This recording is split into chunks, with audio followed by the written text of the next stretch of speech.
So good morning, everyone. Good morning.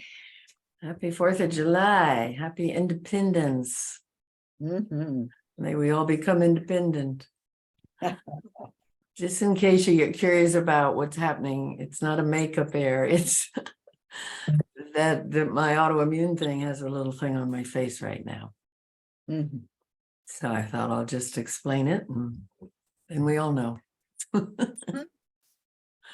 So I feel like I want to start. I think we've all had some pretty big energy challenges lately. The full moon, how was the full moon? Intense? Who had trouble sleeping? Oh, yeah. Yep. So there's an Egyptian cleansing breath and balancing breath that I love. It's easy to learn, that clears the energy and grounds. So I'd love to show that to you, and we'll do it standing. And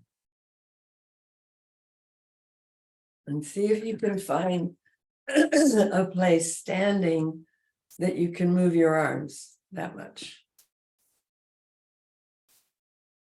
Great. Oh, Siobhan, you're coming in again? I don't know. Okay. So let's start by just grounding, a little shake out.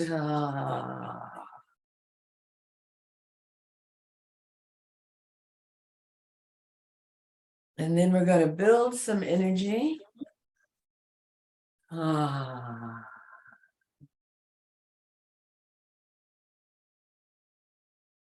And then we're going to use the bellows breath.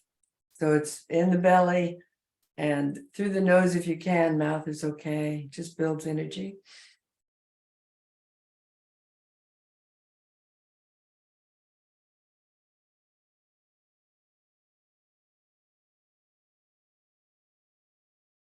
Then we take that energy, we call up earth energy, bring up your kundalini, your life force, that energy up through your core, shoulders relaxed, all the way out your crown.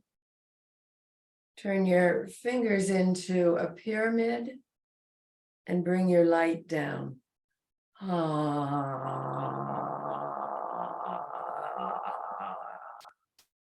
I like to jiggle it into my body. Let's do that again.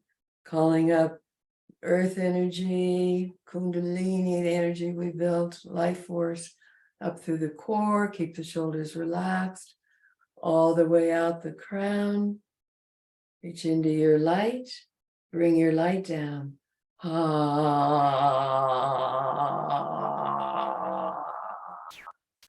Feel it coming into each chakra. And again, life force, earth energy, call it up the core. Feel yourself in the core, all the way up, out the crown. Bring your light down.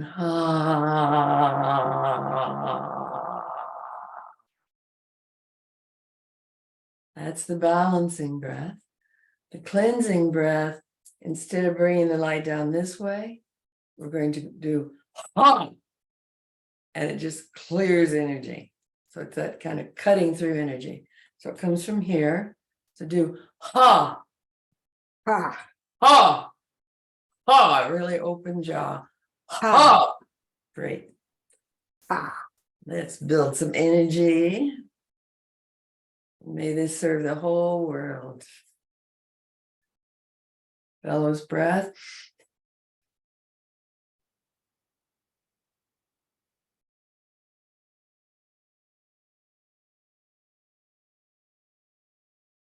Bring the earth energy up, kundalini, all the way up the core. Shoulders relaxed. Breathing all the way up into your being. Bring your light down. Yeah. And again, bringing earth energy, kundalini, let it flow up. It nourishes the chakras. It energizes them all the way up the core. Bring your light down. And once more. Bringing earth energy, kundalini, all the way up, energizing, nourishing the chakras. All the way out the crown, reaching into your being and bringing your light down. Oh, yeah. And shake out. The short form of that, if you want to clear quickly, is ha, ha, ha, ha, ha, ha, ha, ha, ha, ha, ha, ha, ha.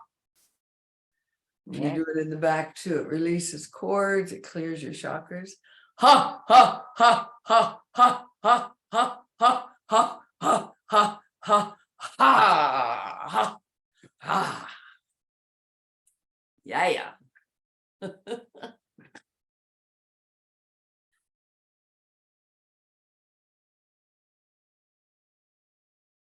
So taking a moment now to breathe your light right down your center, calling it into the core of your body, allowing yourself to arrive in the light of your being,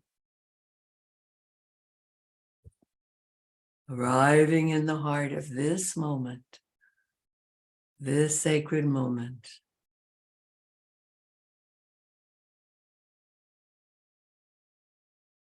And feeling that light being able to fill the spaces you just cleared in your body. Let it flow all the way down your spine, down your core, down your arms, down your legs,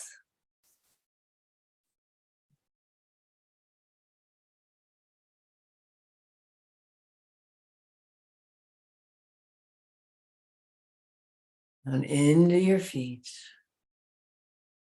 And perhaps release your old grounding from your feet and your seat and send new roots to the new you, the you that's claiming independence from the past, perhaps today.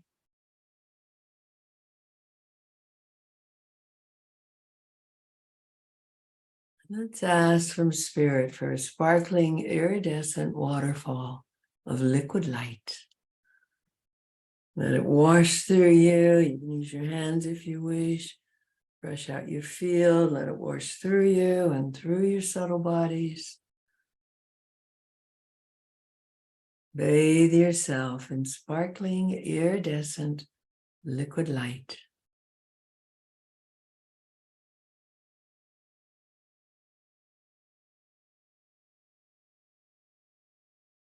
Come into the holy sanctuary of your heart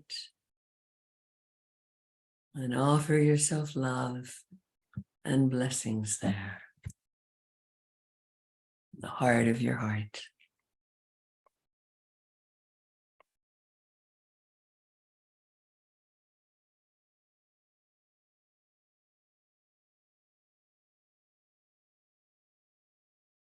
And then as you're ready, open your eyes, stay in your grounding and in your heart and core.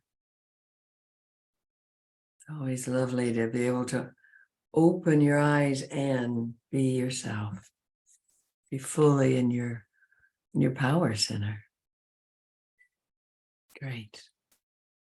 So some of you, your head's just a little, about a third of the whole screen. Can you make it a little more? That would be great. Oh, that's lovely. My need for feng shui just got handled.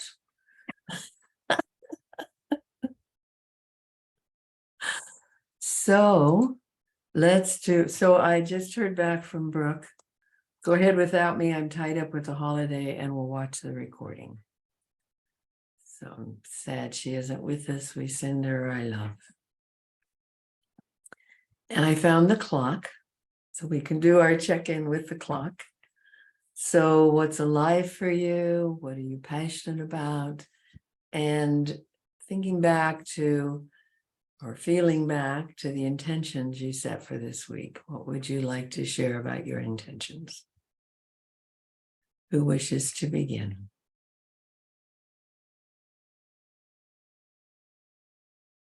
I will begin.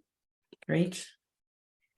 So my intention for the week, well, my intention for the whole program, but to start with being more specific for each week, how it's going to work, is to be able to speak about the work I do, be able to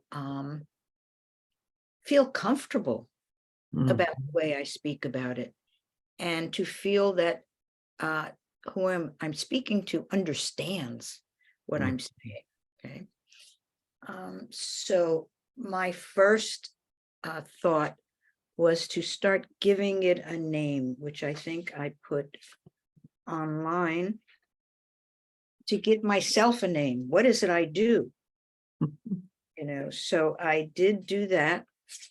Try to, and I'm not finding it right here, I'm sorry to say. But I did do that. And I want to have it right now to tell you guys what it is. So maybe it'll have to come back to that. Well, anyway, I gave it a name. I gave myself a description name of what I do. Mostly it is intuition medicine. It is,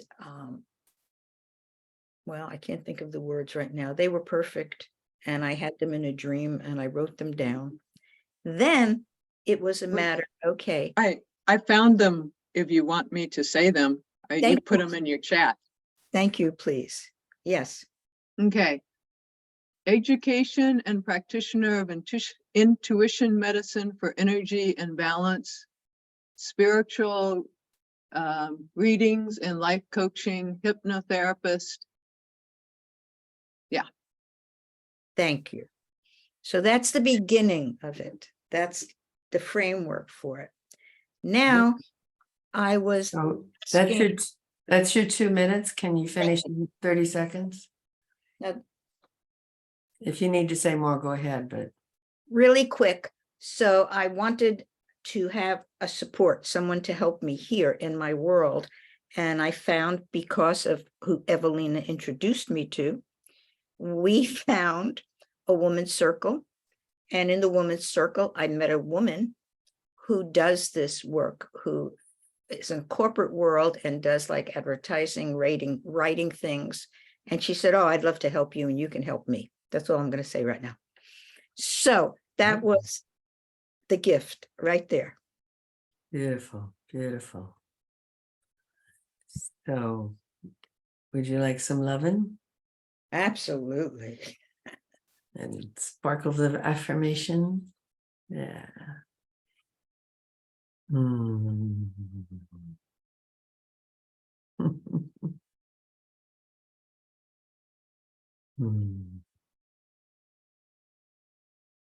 Thank you. Beautiful. And the clock is going to show up in a little circle. I think it's on my box. So who's next? Jano? Oh, okay. Who's next?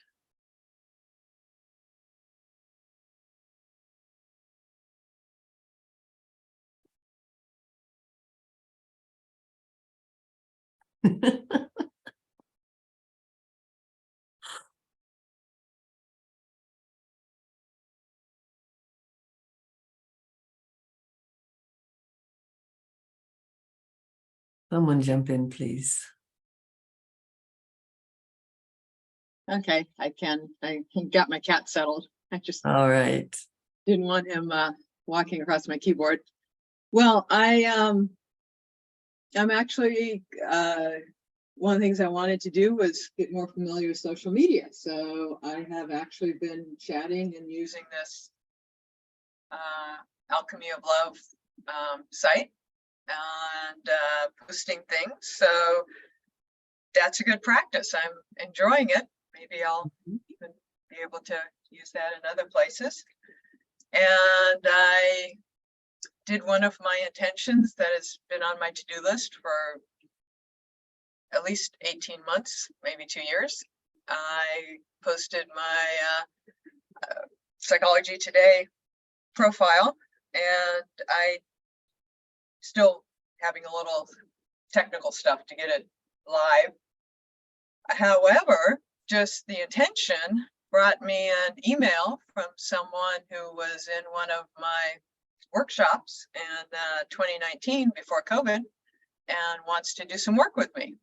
So I have not actually advertised or actively sought clients for about 20 years. So this is kind of new.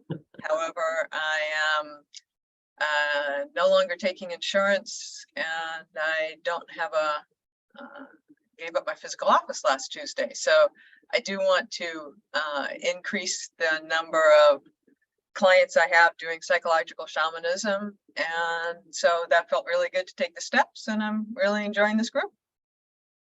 Great. So, I'll take the sparkles.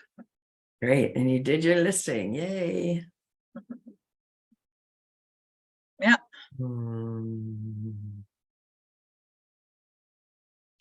Thank you very much. Beautiful. And who's next?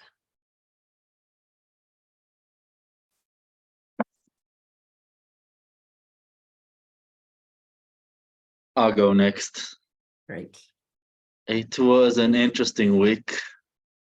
My intentions were, I'm working on a new offering, 4 months intensive program with which involves medicine, like ceremonies and microdosing. So my original intention was I'm working on that offer, so I want to finalize it, which did not work out. My intention was to work on my website. I need to, it's been a moment since I updated it, so I need to work with that. And I did talk to my web designer, and gonna take it from there.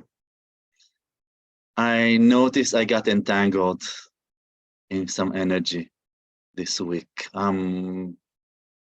About 2 weeks ago, I went through a breakup, and I thought it was a little bit better, and then this week it got a little bit entangled. I find myself in some places, some emotional places that I was not expecting to be, and sort of like the breakup caught up with me. So I noticed I was not as efficient and as standing in my target and whatever I needed to be happy. So yeah, that's all of that, and I would love to take some sparkles. Great. So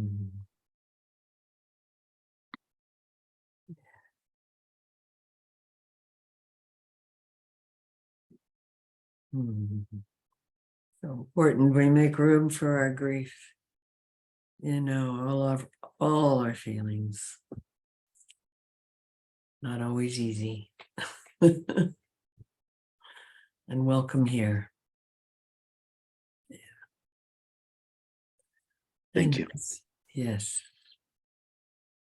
And who's next? I can go next. Livia? It's been an interesting week. I did set my intentions on Mighty Networks, and it was difficult trying to navigate it and trying to figure out where to post things, but I think I've got a handle on it. So one of the intentions I had was to be more present with everything, but I'm finding it's very challenging. I'm not sure what the extra noise level is all about. But I have like headaches, stomach aches, and things that are inexplicable happening, like physically. And I'm not worried about them, but they are bothersome.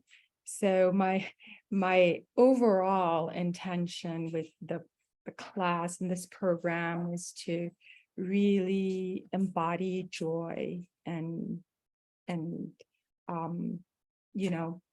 be the embodiment with every breath, just be the Mhm. embodiment of joy. And yeah, this is where I'm at right now. And that's all I have for now. So I will take some sparkles, please. Great. Hmm. Mm.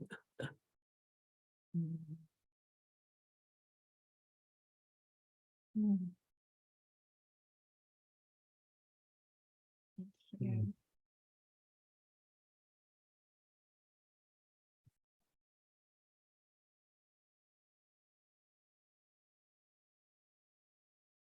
Hey, You ready? yeah, I am ready. Well, I didn't send anything on Mighty Networks. I'm not a big person on those things. I don't enjoy spending time on the internet like that. So I'll try to do some things on it, but it's just not, I don't like spending my time on it. But I this week, I mean, for me, it's just being in my body and being in my life and enjoying my life. I'm very grateful for everything that's going on. I had some dizzy spell this week, but I know where it came from, and I did some release work with it, and it was really wonderful. And yeah, and I'm just really full of gratitude. I go out every morning and do my nature stuff, and I'm barefoot on the ground, and I'm working with my nature parents, and I'm in the water doing stuff with the water. I'll share a really beautiful thing, because I went to a Cherokee, there's time for this, a documentary on the Cherokee Indians, and they have a water ritual, which they face the water flowing going, and they say 4 times they pick up the water and they release, it's not release, because it's like letting go of what you don't need. And then you turn around and the water comes at you, say, bring me what I need, oh great water spirit. And so I added that to my repertoire. So for me, it's like I'm doing all this nature stuff that's really building my body and really building my health. So I'm really grateful that. And I gave up my healing practice. I have no idea what's going to happen, but I don't need to know. That's all I know. I don't need to know anything. Just be in the moment. Yeah. And that's what I'm doing. Just be here now. Beautiful. So, yeah, that's it. Thanks. And I'll definitely take, and I'm glad you're back, Marie, so that I can have your sparkles too. Thank you. My computer just shut down on me. Yeah, I saw that, but I'll take your sparkles. Okay. Hmm. Great. Thank you. It's a very creative place, that place of not knowing and not needing to know. And then I like to add, for my little ego, God knows, and I'll be informed when it's time. That's great. Yeah. So I'll time me now. Mhm. It's been a week, really, in many ways, focusing on healing, resting, rejuvenating. Counting today, this is 10 events that I'm facilitating in 11 weeks. And whew, so I feel my body is just saying, let's slow down and take time. And that feels good. And the Tantra cohort that I'm facilitating here, we have 20 people committed for 9 months, and we're in the middle of the second trimester, we call it. And it's really challenging, because it's taking the teaching I've done, but to a more advanced level, because it's a very advanced group. And it's kind of like this group, it keeps challenging me to learn the next piece, take the next level in the teaching. And I love it. And it's been a big step this week over the full moon. But I'm feeling good about it. And I want to declare independence from the old paradigms today. And I'll take your loving and your sparkles. Ah.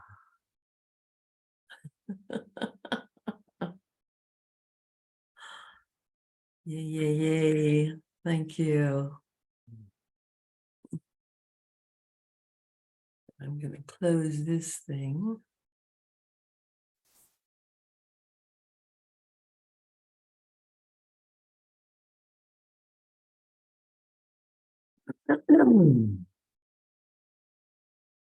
So, in your questions and all the things I've heard from most of you, that there's quite a desire to connect more to guidance, to connect more to higher realms, to increase our intuition, perhaps prepare the ground for more channeling. And so I want to head in that direction today.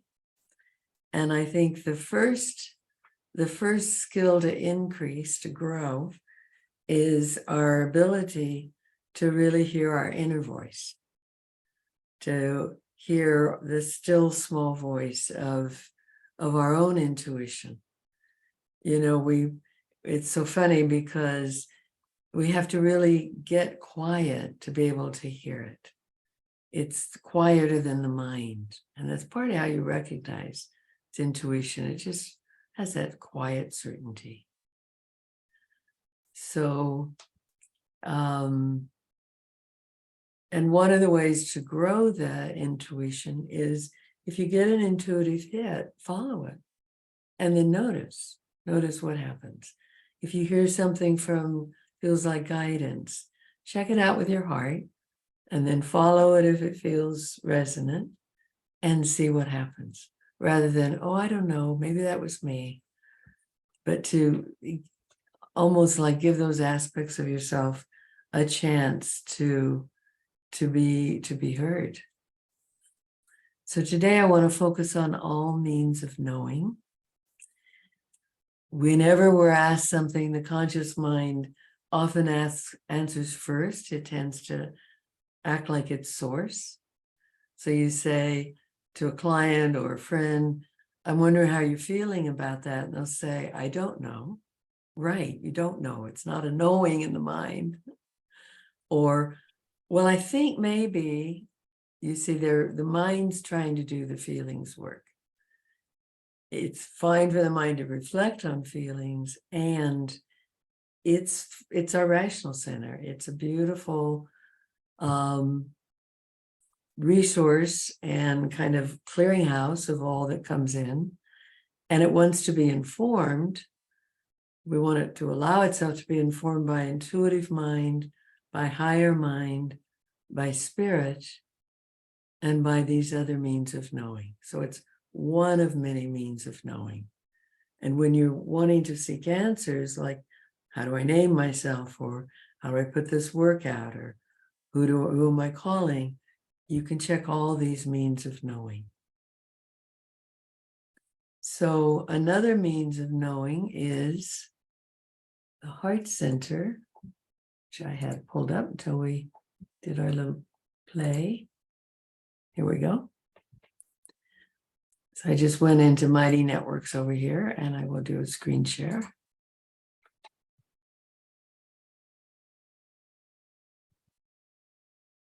And can you see that the toroidal field of the heart?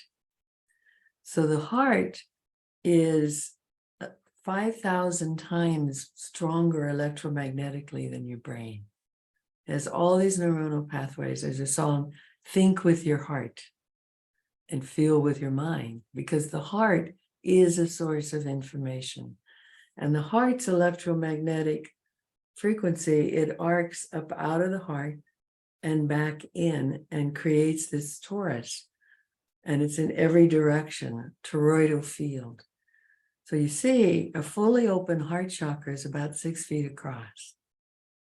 So what I say to people is, we tend to go out with our heart. We don't need to. Your heart's already out there. If you want someone to feel your love, expand your heart, and it goes out in this field and they receive it. And then if they're offering your love and you're in your heart, you're receiving. So that's the true exchange, that we stay in our core. It also keeps us from taking on as much energy of other people. So if you notice the axis, the center column of this torus, it goes right through the heart, right down through the perineum, the center of the pelvic floor, and up and around and back in. And there are breaths to help build that toroidal field.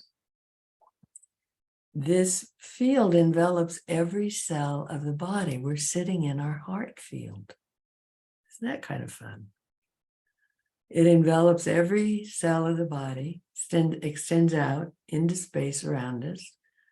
It can be measured several feet away by sensitive magnetometers. And it has such a potent capacity to affect things that we want to keep centering in our heart. That's why I keep taking you into that sanctuary of your heart, because if you're there and you're accessing your light, you're energizing this toroidal field. And you're there to receive your heart wisdom. From the neuronal pathways, it has connected up to everything. So that's another means of knowing. Then we have felt sense, the kinesthetic knowing, the hunches. People will say, they'll use words like, I felt that, or I'm getting chills, or I got goosebumps on that. That's wisdom, that's signaling you. That's a part of the way that all of, you might say, the universe is able to talk to you through your kinesthetic wisdom. Sometimes you're in someone's presence and you go, oh, I'm really uncomfortable. You see, your kinesthetic sense is going, there's something here that I don't want to get very close to. I put an angel between me and them at that point. So then we have our emotions. The emotions are an internal guidance system installed by spirit, and every emotion has information for you. So anger, sometimes we're afraid of our anger because we have so much repressed anger. Well, you want to clear the repressed anger so you can have current time anger, because it has this great cutting edge. It says no. And it gets you to stop and consider, do I want to go forward? Or someone is saying something to me that feels really off, and I want to stop right here and do something with this. You see, it informs action. Doesn't mean you have to express the anger, but you let it inform you. And fear is caution. Well, I don't know about going there. But when you work with your emotions, is this telling me something I need to hear for now? Or is this a part of me? Is it parts work I need? The parts of me that are handling fear. But as long as that fear is up, it's in the space, and you want to listen to it. And it may be an inner nurturing response, or it may be, oh, I need to slow this down. For example, I had a plan for how I was going to teach the cohort next Saturday. And I just kept having this nagging fear that they weren't going to like this one piece. I wasn't sure. So I've been wanting to do a poll anyway. So I did a poll and listed that among a whole bunch of other things. It got a very low attention. They didn't really want it. So my fear led to an action of getting more information so that I could be informed of what to do instead, you see? Rather than just, part of me just wanted, oh, they'll like it, and go ahead. But it put this caution in this space to guide me. Then we have the body mind. The body mind is made up of the dantian. The dantian is here, halfway between the navel, in the interior of the body, halfway between the navel and the base of the spine. So right in the center is the dantian. You feel it below the navel, but it's in the center. And it's made up of the body mind is the dantian and the nuclei in all the cells. So the body mind actually talks to all yourselves. So you want to talk to your body mind. Sometimes I'll be busy doing things for my body to heal it. And then I go, oh, wait a minute, body, what do you want? And what's the lesson here? What lesson am I to learn here? And so you want to collaborate with your body mind. Then we have intuitive mind, the 1,000-petaled lotus flower. In Autobiography of a Yogi, that is named as the astral brain. So it connects into the higher realms and brings you wisdom from those realms. And then we have your soul wisdom. So connecting on up into the heart of your soul and letting your soul guide you. And I like to do that. I'll say to my soul, you got me into this. Now show me what to do. Guide me, direct my steps. And bringing that in then further informs what your choices are. So you see how you're stretching in and down into your body and up and into your being to kind of function on all these levels in calling in wisdom, calling in your source. Then we add to that guides. We tend to think of guides as separate. I think guides reside up into these realms that are beyond third dimension, fourth dimension, fifth dimension, up to 12th dimension. We'll study more about that probably next time. And they also have wisdom for us. But I think when we work with all inner means of knowing, then we're able to be sovereign when we work with guides. Because what I really don't enjoy hearing is, my guides told me I needed to such and such. That's in a way that's giving away power. I know a woman who said, I hate where I live, but my guides told me to move here. Maybe they told you that so that you would know that you have to make the decision about where you live. You see, it's not, they don't give orders. They're not here to direct our lives. They'll say, if I wanted a life, I'd get one. So I don't want to direct yours. They're here to collaborate with us. So by working on all these ways that we're tuning into our wisdom, we're more sovereign in that collaboration. Does that make sense? Mm. Yeah. Great. So shall we do a practice with it? Siobhan? I have one question. Mm-hmm. How does gut feeling connect to this whole being in the truth? Because that was not mentioned. For me, it's like an important place. I agree. I would put that in the kinesthetic realm of kinesthetic wisdom. But yes, it should definitely be mentioned. The gut feeling, or that makes my guts churn. You know, the guts are full of information for us. And actually, you know, physiologically, there's a whole biome in the gut. So maybe those critters are also talking to us sometimes. So Olivia and then Marie. Yeah, my question had to do with the dantian. When you mentioned the dantian, is that the location of the solar plexus, or is it different? Or the not the solar plexus, the one below the solar plexus, which is the sacral chakra. It's in the range of the sacral chakra.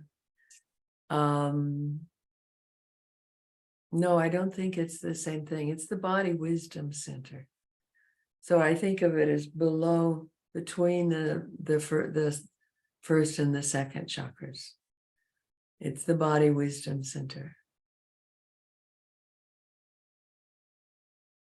Yeah, that feels true.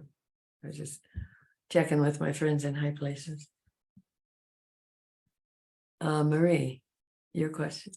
When we talk about the gut feeling, would you say that's the second chakra? Because the second chakra is the place of emotions and where you receive. And so I always think that when somebody has a gut feeling, their second chakra is receiving information, and that's how they're speaking of it.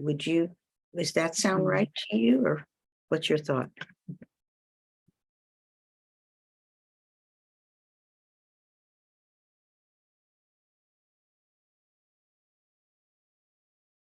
I'm not sure. Okay. Because sometimes it's so visceral. And it feels like the whole gut is talking. Mm-hmm. What I'd love to hear from the others. What do you think, Siobhan? Because you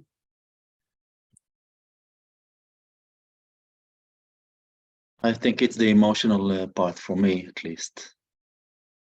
The second chakra. Mm-hmm.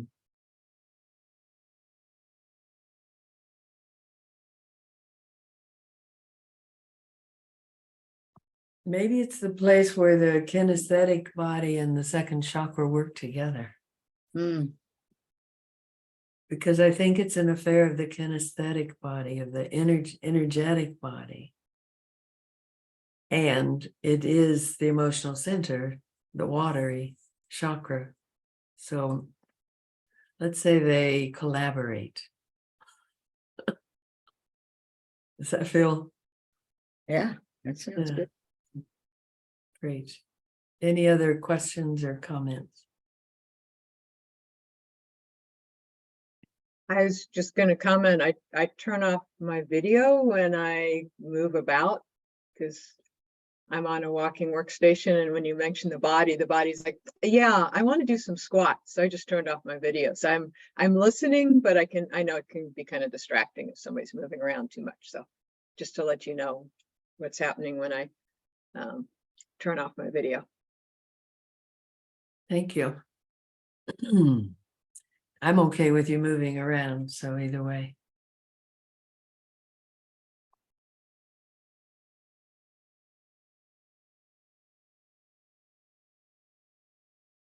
We were just talking last night, one of my women's groups, about how we force children to sit still in their seats, and what a disservice.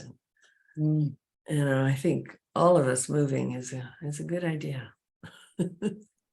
Yeah, I am definitely a kinesthetic mover and an athlete. So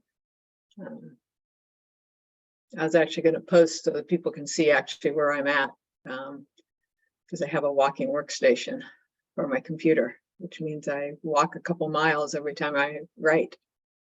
Oh, wow.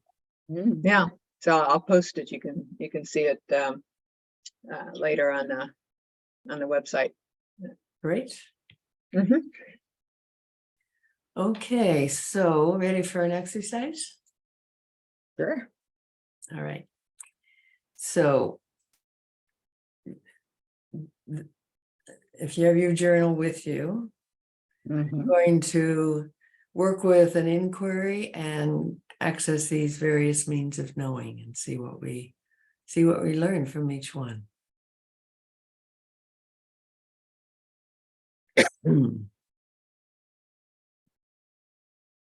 So breathing, feeling your deep grounding, dropping into your core, letting your light spiral down your center, arriving in now.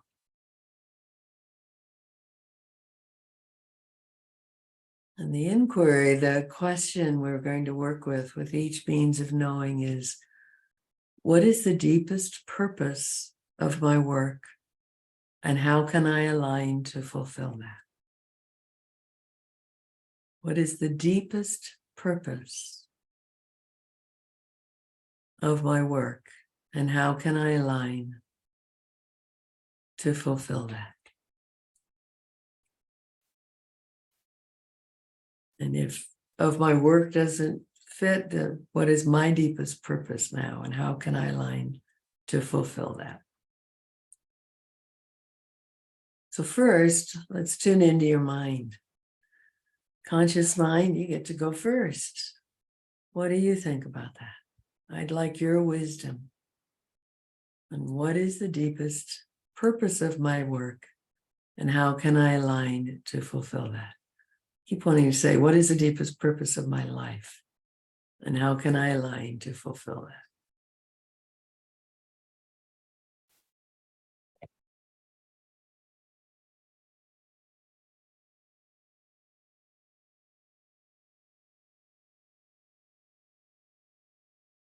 Your mind inform you, make notes if you wish.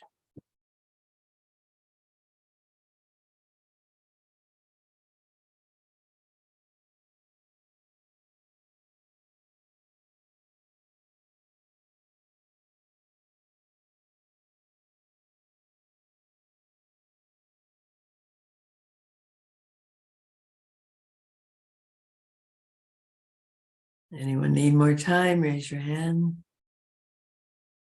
Okay. Another minute or so. Letting your mind offer its wisdom.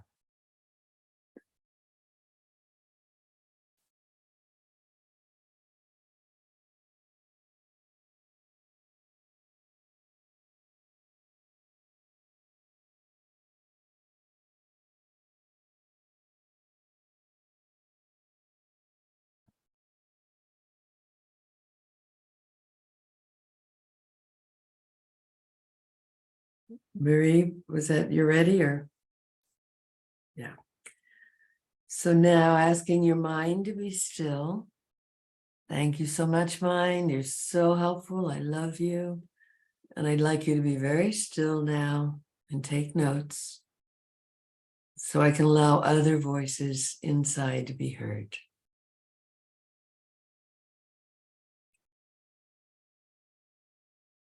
And then address your ego.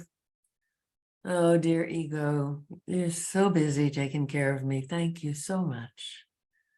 And right now, I want to listen to other voices in here, in my being. So I'd like you to be still. Why don't you take a pillow over there, take a nap or take notes. We'll talk later.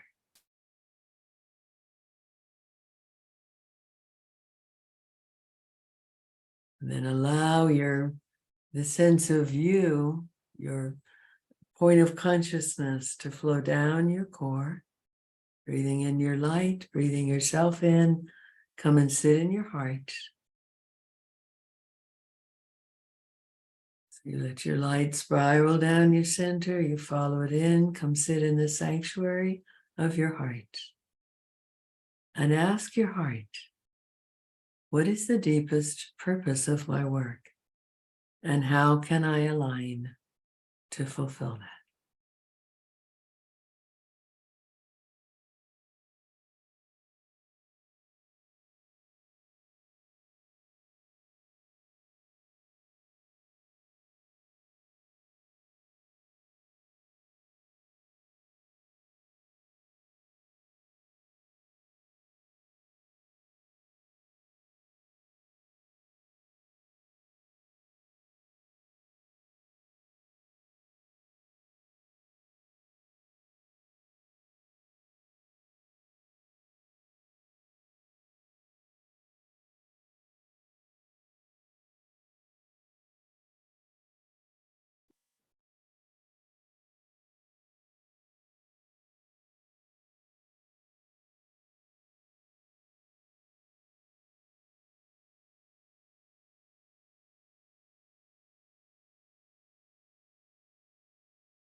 And if you finish before the others, you can ask, what would help me to move forward in this purpose? You can ask your heart another question.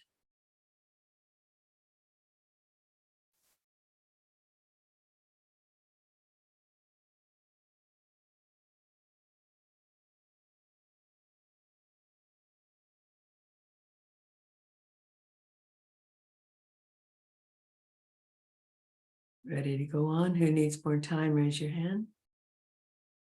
Okay, a little more.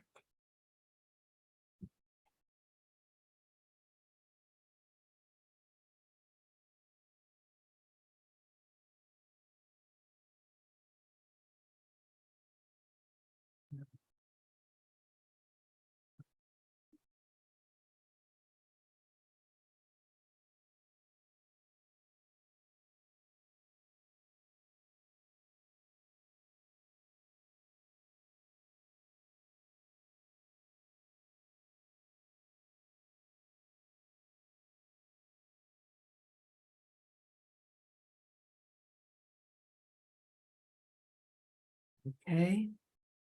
Thanking your heart and tuning into your sensate body, to your kinesthetic body, the body of sensations, and ask for guidance there about your deepest purpose and how you can align to fulfill it. Looking for a felt sense, hunch, gut feeling, kinesthetic guidance.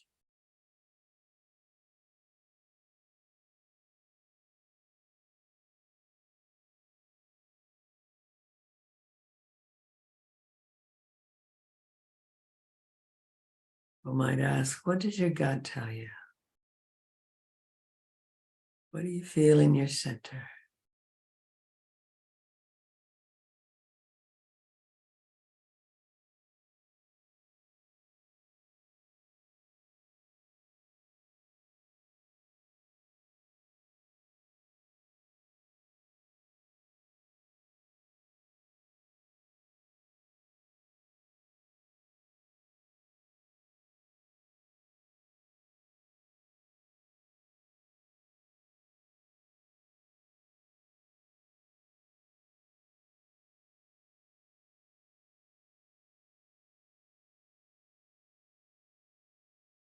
And filling with breath.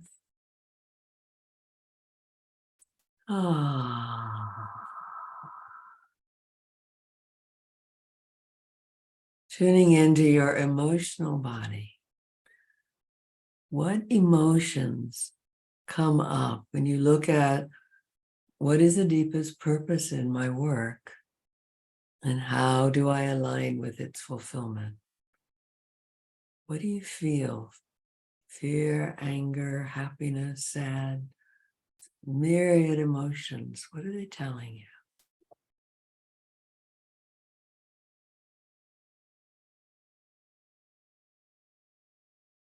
And you can ask any emotion, what's your message?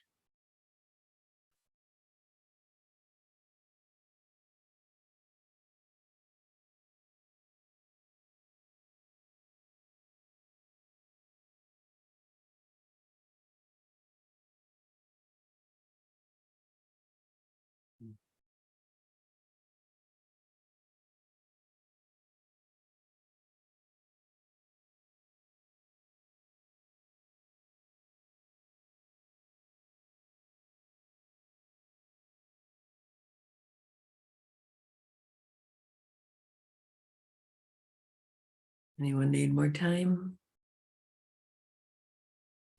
Okay. Another minute.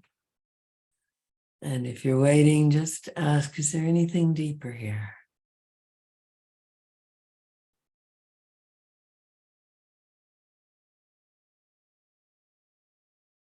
Often a question is, what's under that?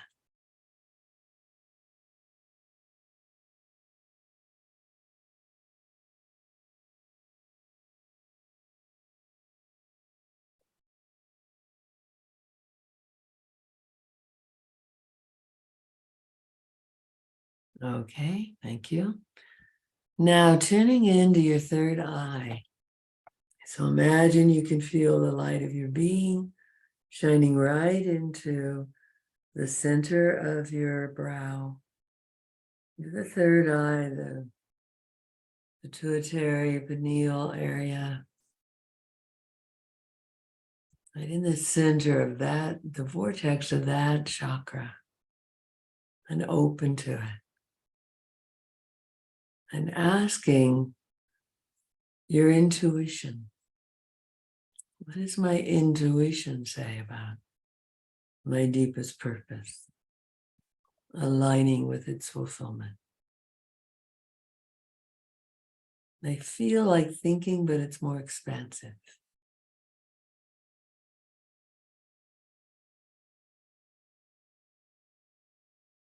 Asking your conscious mind, reminding it to take notes and to allow your intuitive mind to use the thought centers right now. So it comes in like that still small voice, perhaps.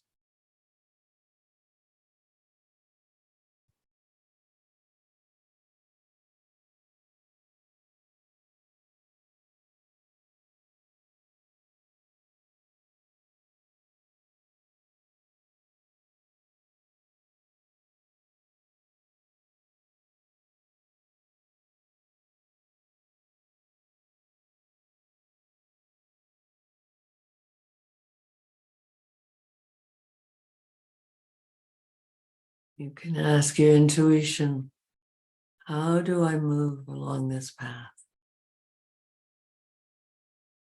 What are my next steps?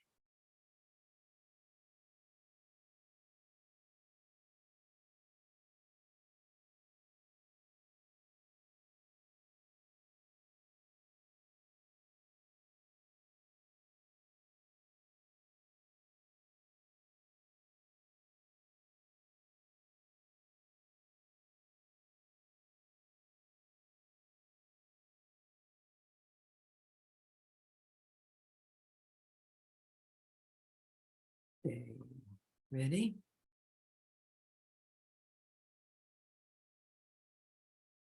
Now tuning in to the 1,000-petaled lotus flower in the crown. Just imagine letting it blossom. You can even use your hands, kind of fluff the petals, fluff it open. Hello, 1,000-petaled lotus flower. I invite you to bloom. And you can invite the angels to help activate this higher mind connection. Opening to the power of your inner wisdom. And it often serves to imagine you're still in your heart. And from your heart, you're opening up into the heart of your soul.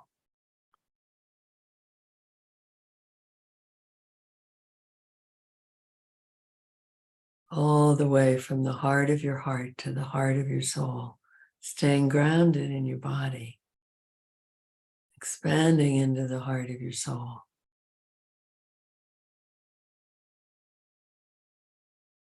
And ask your soul's wisdom about this.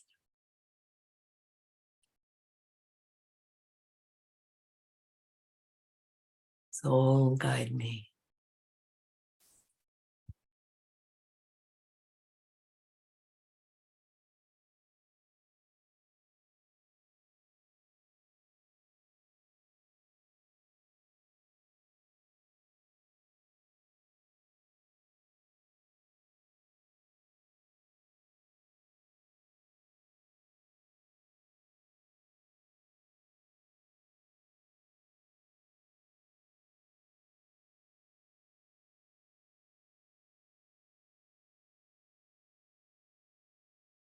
And you can ask, guide me even deeper. What's behind what I've seen already?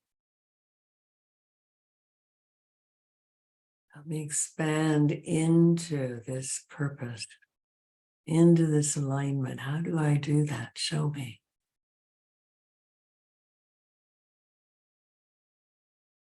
Guide me to the heart of your plan, your path, if you wish to ask.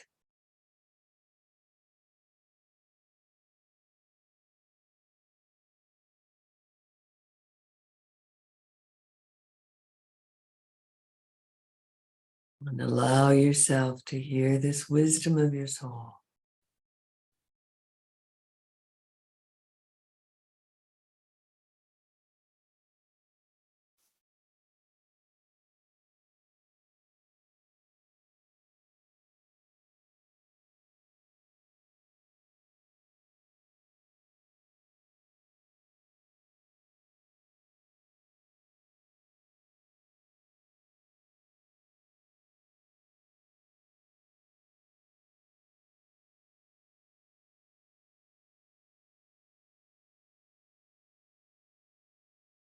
When you're listening into the soul, you can ask your conscious mind to be an altar for your soul to speak through. It likes a job to be an altar for your soul to speak through.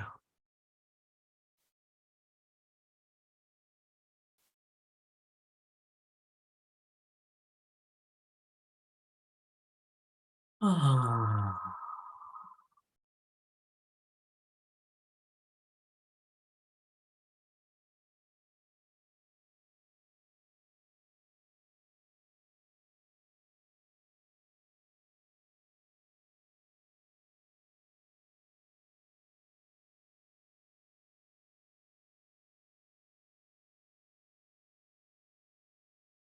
Anyone need more time? Okay, just a moment because everyone else is almost there. Ah.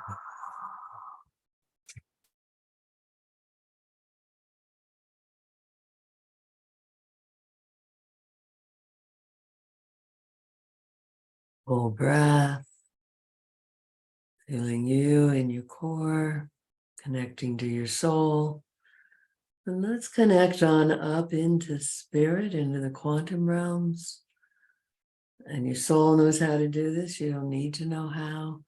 It will probably feel like the expansion from your heart is just getting more vast and more brilliant into spirit. That's that which is the pure brilliance of source. And just tune into that. And often this guidance comes in the language of light. So allow a knowing to come in the language of light, opening into your quantum nature.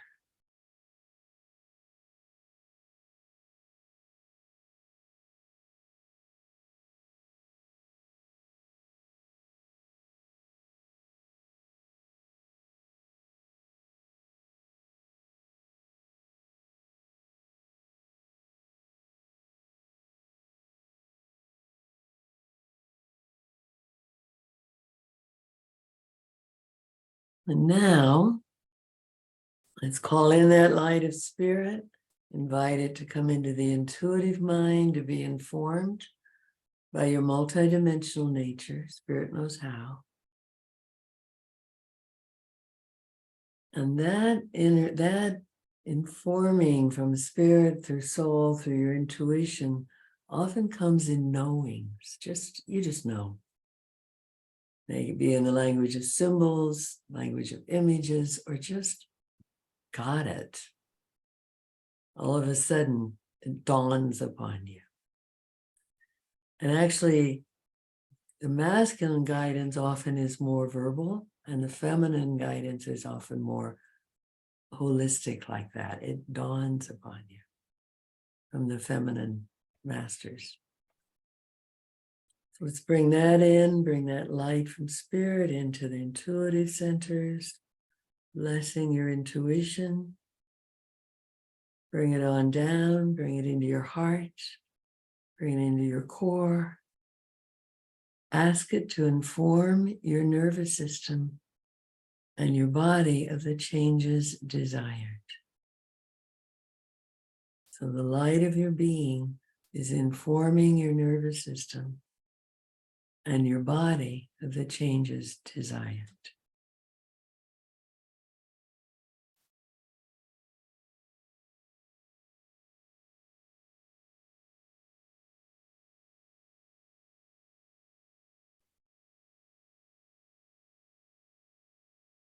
And tune into your light, your body mind, the Dantian, and ask what it needs.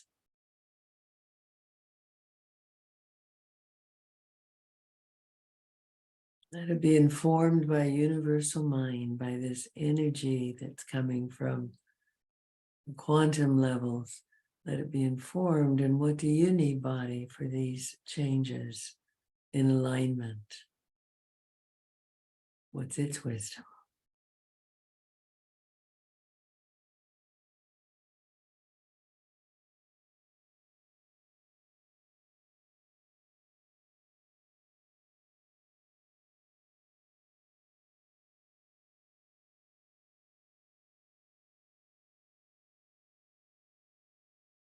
Let's see what your body is telling you. And what does it want? What does it need from you? It's a partnership.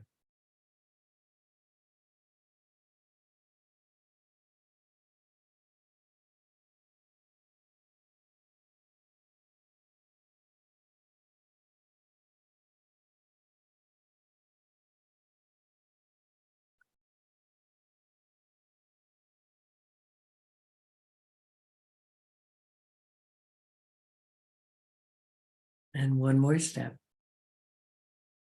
When you call in light like this, when you call in change, when you make a big change, you've just shifted something. You want to update your conscious mind and your ego. Conscious mind, I like this shift. I really want to partner with all means of knowing. I want to partner with my soul, my higher wisdom. So I ask you to kind of update our, what do you want to call them? The programs, the matrix, the whatever, to include this.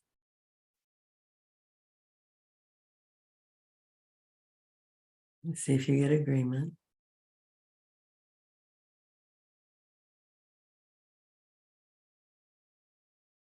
And then speak to your ego. Ego, I know you're really good at comparing any possible future to the past and adjusting reality, but we want to let that past go.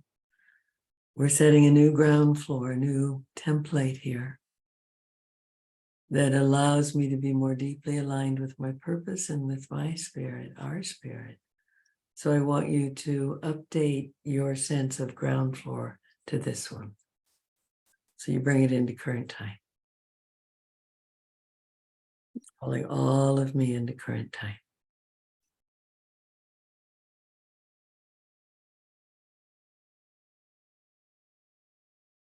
All right, and then thank yourself, bless yourself.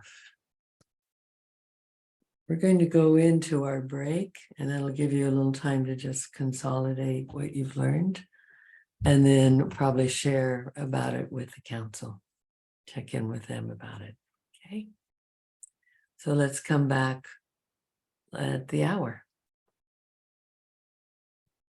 Great.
Y'all come on back now. You hear?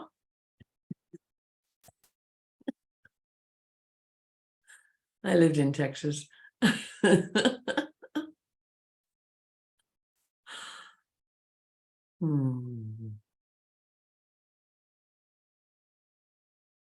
Welcoming everyone back. And let's welcome Brooke. Let's just send some sparkles to Brooke. So Brooke, you're watching the replay. This is for you. Breathe it in. Take it right into your heart. And for anyone else watching the replay, take it personally.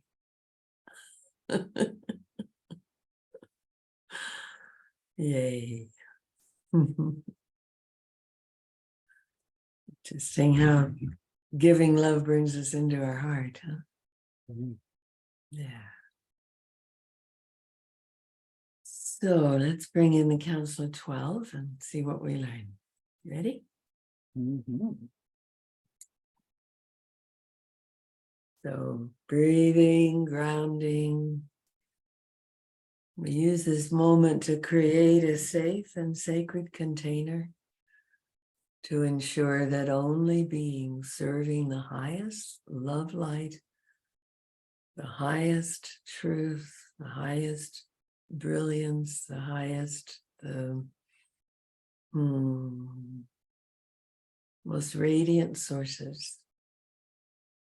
Only those are allowed to be here. We ask the angels and archangels to create for us a crystalline temple of radiance for this work, cleansing and clearing all energies not serving truth and love, and weaving for each of us our own chrysalis of radiance that's filled with the very rays and vibrations that serve us and this work.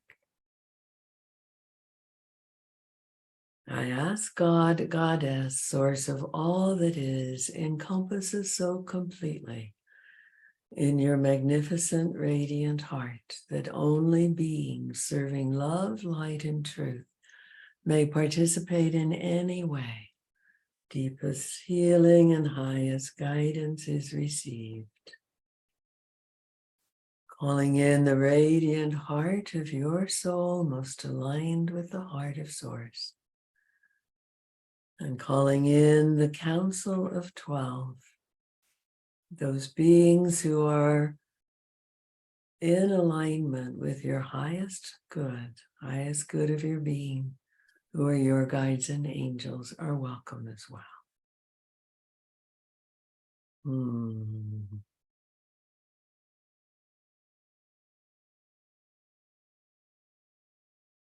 Greetings, dear ones. We greet you. We bless you. We're honored to be with you. What a joy to be in this circle. We loved witnessing each of you in your willingness and great capacity, actually, to expand in your wisdom, in your knowing, in your access of your truth. And now you have even more awareness. You may have been accessing in these ways, but even more awareness of all the ways in which you can access truth and guidance. The old mind wants to define each of us as separate and alone. Like, I don't know what to do. I'm in this alone, and nobody's ever alone. If you're walking in the world with a toric field that big around your heart, no one's ever alone, right? Even if you bring your auric field in and you expand into your being, how can you be alone? And here you find all the voices within you. It's a pretty complex inner world, isn't it? So the more you explore it, the more complete you feel, and the less that life knocks you off your feet. because you have your inner world to come home to all the time. Doesn't mean you're not affected. It means you always have that sense of inner world. Jan O, you've raised your hand. Yeah. What you say about we're always in relationship, we're never alone. I sometimes, and I, after that list of all the different checking in, I was thinking about relationship. You know, what about the part of me that's in relationship to others? And just very brief background, I just passed 5 years of being solo after ending a 37-year partnership. And I'm considering reaching out and actually what they call dating, which yeah, I mean, it's kind of a funny word, I think, but I'm considering it. I'm very curious about it. And so I realized that another question is asking my relationship self. And I was kind of wondering how the relationship self relates to all the other areas that I'm questioning. I wasn't quite sure how to form a question to that or if it really fits. So that makes sense. A very interesting question.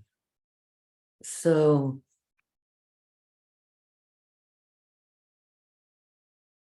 we imagine if you want to talk to your relationship self, that you pose a question to it. We wouldn't say that everyone has a relationship self sense of knowing. In fact, a lot of people are pretty closed off to that wisdom. What we're kind of playing on the edge of here is the relationship self separate. Is it something you're not in until you're dating?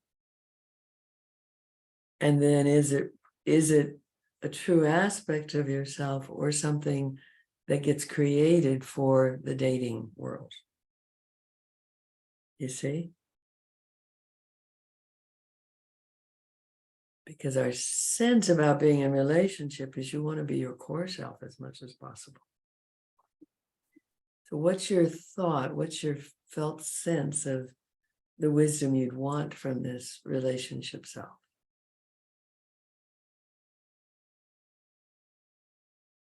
Yeah, it's kind of that sense that we're not alone as humans, embodied spirits. I mean, we're never alone anyway. And so it seems like being embodied relates to being in relationships. Right. So that seems to be an aspect of being embodied. Maybe it's kind of an aspect of being physical. So maybe asking my physical self in terms of not just being in my body, but in relationship to other bodies. Our sense is go through each of those means of knowing. What does your physical self want?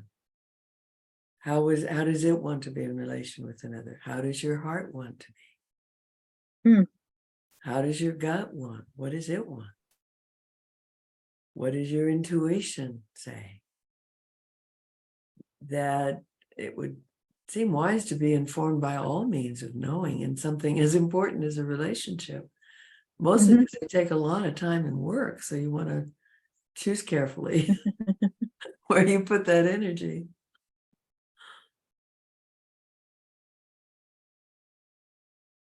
Okay, thanks. You're welcome. Olivia, did you have your hand up during that? I think spiritually I probably did, and you probably saw it. And I was about to raise my hand. Yes, my question would be with regards to all means of knowing. I found it really difficult to check in with a lot of them.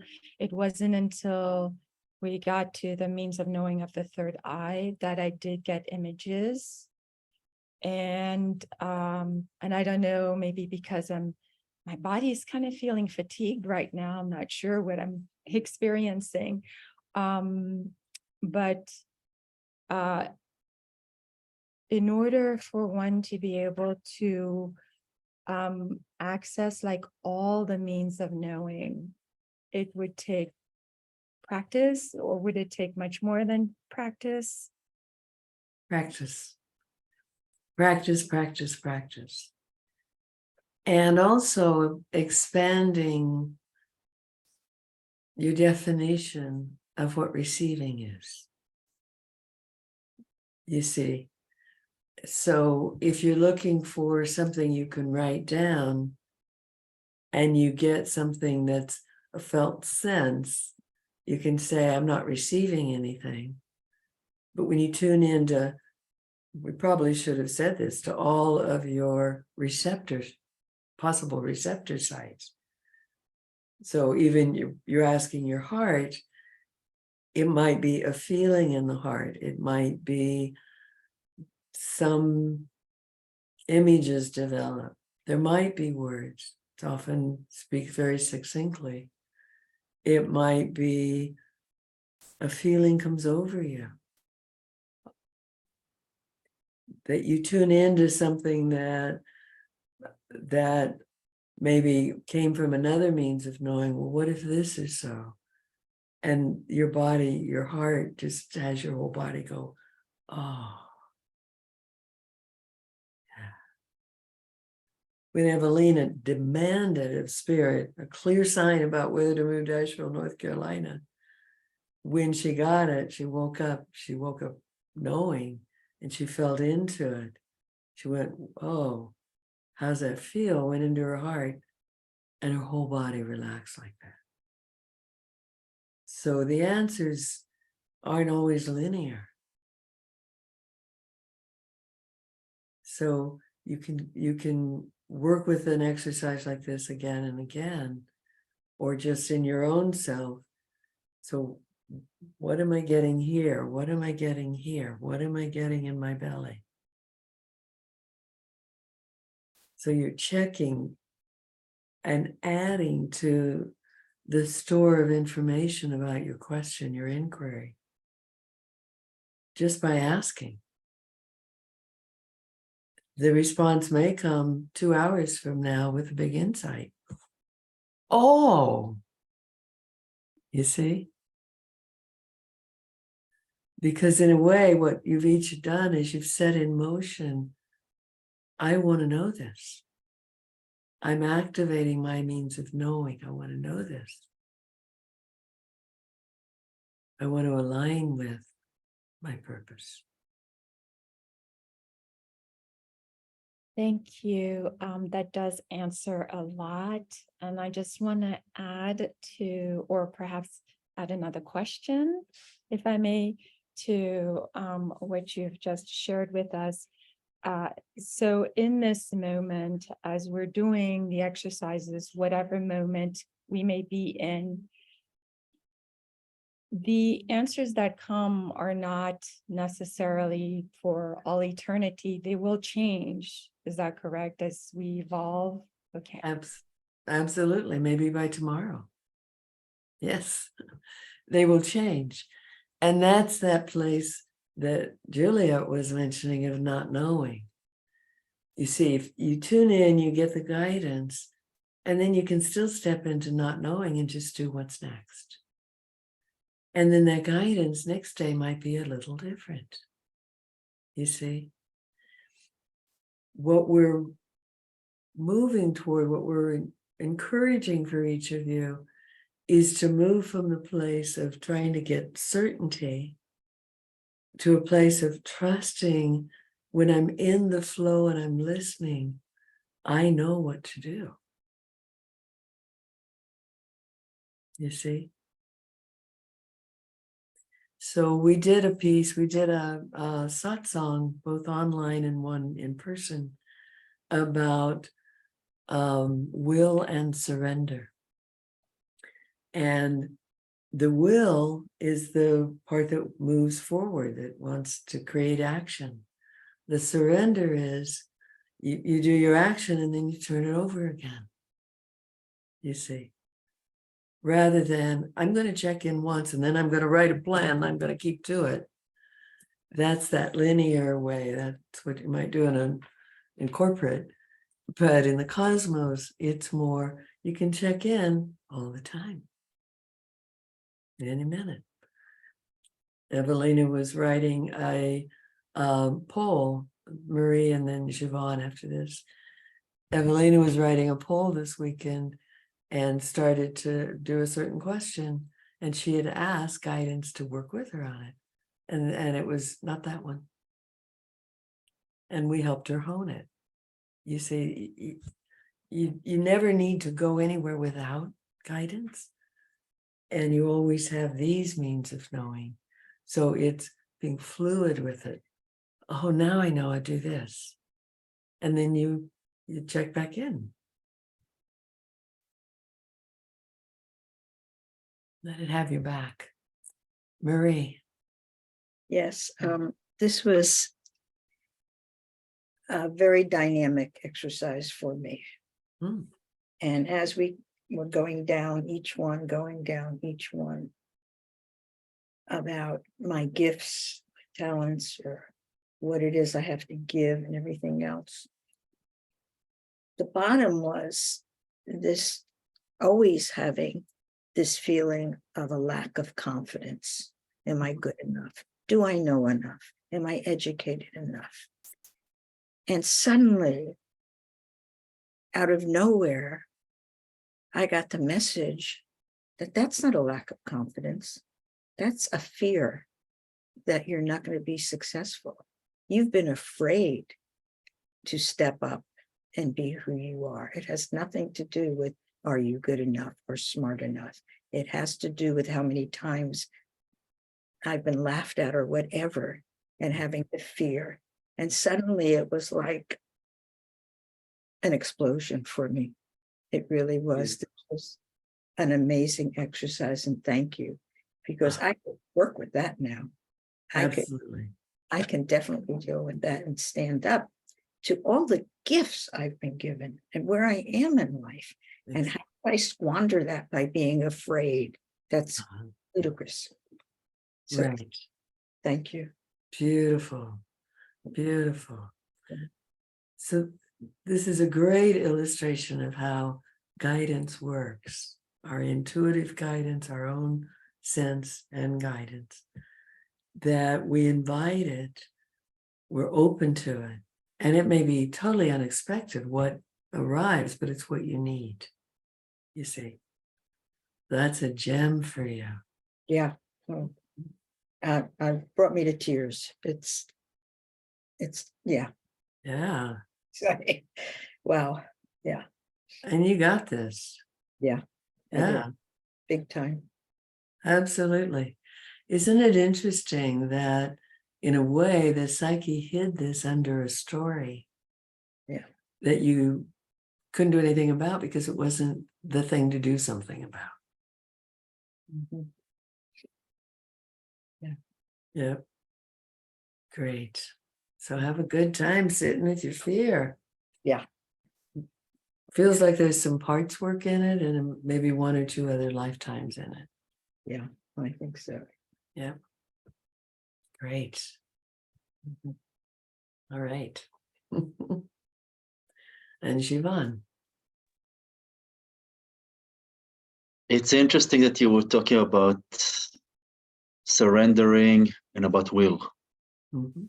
And this is something which always comes up for me in my practice and in general. And I'm wondering specifically about the will. Is it really there? Where is it coming from? Because in my book, it's like either traumas which are like pushing us to, cope with them, or we can just follow whatever feels true, which has the will. And for me, when I'm in that state, my will's not even there. So I'm curious about that specific question of the will. So we would say as the will gets more and more refined, it operates kind of like a course director, but it's not like an act of will. It's like the ship's rudder is on course. You see? So not an active, basically, you're not talking about an active action. Well, the will can go from very active to very, very still, but at the same time, if your will is cleared of trauma and of the past, it's holding you on course. And an opportunity comes, the will gets, it's like it's really active in witnessing how that opportunity is being processed in the body. And there may be a need to take action, or there may be a need to wait. But that action or waiting is an act of will. It's a choice. It becomes more the way you operate. So you're not recognizing, oh, my will chose this. Because over time, you're aligning your will with God's will. So it's, you might say it's part of the creative force now. And it doesn't need to overrule, although once in a while, something happens, something says something, and your will goes, wait a minute. You know, maybe that little anger or that something hit wrong. Can we talk about that before we go on? So your will steps in, you see. When the will is in surrender, it's not a turning off. It's a maybe sharing of responsibility, or full surrender is turning over for the will. It's like, I allow. And that is a choice of will, to allow. You see, there are quiet choices as well as choices that are obvious. Surrender of stories, like Marie's story, when you surrender, when you identify it, what her will then did was, oh, I know what to do now. Got to reorient, right? And now it's a story that you'll be surrendering. You'll be allowing spirit to help unravel and find what's really true in it and pull yourself out of it. So that's how the will and surrender can work together. Is that helpful? A little bit. Still, still I'm contemplating between the follow my heart, follow where, whatever the divine is showing me, and between my will. That gap is a little bit not clear with me. So If there is a gap. well, there is. It's been said the self-love center is right between the will and the heart. And it wants to connect them. It wants to put the will in service of the heart. We would say that if your heart and your will want to take you in different directions, there's a need to sit with both of them and go, what needs are you trying to meet? Because they're trying to meet different needs. And how can we meet both of those needs without burning bridges or whatever you're wanting to avoid, you see? So it becomes an internal collaboration of the two. It feels better than empowering the will to act all on its own. That's how you can get a very loving, conscious person who suddenly explodes in rage and does something that they're sorry for. You also don't want to control the will, but it's an alignment. It's aligning the will with the heart of your soul and the heart of your heart. And often a beautiful prayer is, I asked to align the heart of my heart with the heart of earth. So you're aligning your will with where it's in the core and linked to the chakra column. If it tries to act all on its own, it's probably not linked in completely to the chakra column because it wants to be informed by what every chakra is picking out. They're all information centers too. Does that make sense? Yep. Thank you. Yeah. Marie, did you have an input? My question would be, would you say the will is your analytical voice? Or if I'm not sure what the will, when you say the will, where I can go with that, Okay. where it is. Well, it's the center is in your solar plexus. So if you put your hand here, that's the center of the will, Okay. right at the base of where the rib cage, at the base of the breastbone. And to say it's your analytical mind is more you're speaking of your conscious mind. The will is that capacity to have the force of action when needed. And so it's like, I will stop this. Or when you're letting an addiction carry you, there's a place if you can get into your core and into your will and go, what do I want?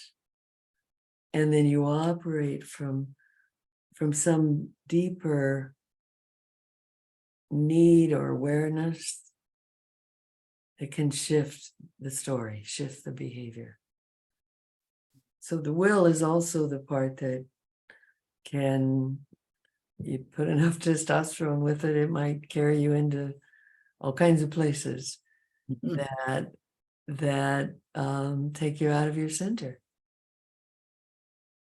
And, part of learning the chakras is to get them all clear and imbalanced and working together. And then the will's informed by what your heart is saying and your gut and your intuition. Yeah. Thank you. You're welcome. Any other input on that or we'd love to hear more about what you experienced in your, yes, Juliet. So it was interesting for me because I will be honest, there was a point where I got like, why am I doing this? Like, what am I doing this for? It was really fascinating, and then I realized at the end, I understood that because when we got to the heart, it was really important because in the last time we did our first day, they put a chair in my heart and I forgot about the chair, right? And I was reminded of it when I just looked at my notes when we started. I go, oh my God, the chair in my heart. And they said to me, my heart said, to find your place in here so that this is where you will know what you are. Like you need to keep doing what you're doing with nature, but you need to come sit in your heart every day, right? Mm-hmm. But when we kept going, it was like, I was like, there was this resistance of like, why do I have to do this? Go to this level. I mean, what are you going to do this? And then I realized it's all another level of being in the body. It's all another level of being in the body. And so for me, it was like, I'm just now getting into my heart. And it's like, I'm just now finding my heart. So it's like, I'm in my heart. Like I'm blessing my water and I can feel the love from my heart. This is like amazing, because this is what I do. I just started doing this. And it's like, I can feel the love, but it's like, that's where I'm at. So I'm in my heart. So these other parts of me, although I got messages and stuff about, not trying and that, that I will integrate what I've learned, because I keep saying, I've been to the Psychic Institute and I trained here and I did Tamado and what am I supposed to do with all this wisdom, But they said to me, don't worry, like just let it all be there because it'll emerge once you get really clear in your heart that this is where you live, then things will start to happen And that's what came out at the end. And it was like, oh, now I know why it was hard to go everywhere else, because I need to be really connected here, really embodied in my heart. And it goes back to the toroidal field. Embodied in my heart means that then my whole toroidal field is filled with that love. And in Exactly. the gene keys, that's my whole thing in the gene keys, is I'm supposed to come into unconditional love in my body. That's like my purpose, right? But if I'm Right. emanating from that love, as I'm just talking out loud, then what's going to happen is I'm going to be able to assimilate everything else, because the love will be directing the show, not Exactly. because what I'm not supposed to be doing is that mind of mine that was so good in corporate America when I was VP at J&J, and it's like, do this, be successful. And I'm like, whoa, it's not about that. Right. It's about being in the love, and let that lead the way to whatever's supposed to show up. And I don't know. Yeah. Yeah. Beautiful. So being, you can leave off the successful, be this, be that. That's all the doing of the be. That's the doing that I was so good at. I mean, I was a good doer. That's great. And when it's time to do, you'll be great at it. And the work you're here to do now is based on being. Yeah, absolutely. So the work on yourself, this is your in-service training Oh, for what you're offering others. And can you imagine sitting with someone and they're sitting there going, oh my God, you brought me into my heart in a way I've never been before. oh my God, I'm crying. That's beautiful. That's what in service to others, because I keep praying, how do I be of great service, great love, and great wisdom, every day? How do I be? But that's what it is, to be in service in my own love is going to allow other people to go into their own heart. Yes. They're in their own heart. Everything changes. Yes. Yes. Yes. Yes. It's the fulcrum. Yeah. Yeah. So in the menorah has 7 candles. It represents the 7 chakras. That symbology. It's in other traditions as well. So the outer candles connect the crown and the root. The next 2 candles connect the third eye and the second. The next 2 candles connect the throat and the third, the will. And the middle is the heart. It's the fulcrum. The lower 3 the first 3 tend to have the tribal stuff, the trauma. That's where those kinds of things are stored. And the upper 3 tend to be connecting to source and love, and they allow us to grow this heart. As you're expanding with the heart, you actually want to work in both directions. So as you open your heart, you're able to connect more to these realms. And as you clear trauma, you're able to be embodied in all your chakras. That's beautiful. Thank you. I'm really glad that I shared about the resistance, because that opened a door for me. It was really, really good. And I feel really grateful right now. Beautiful, beautiful.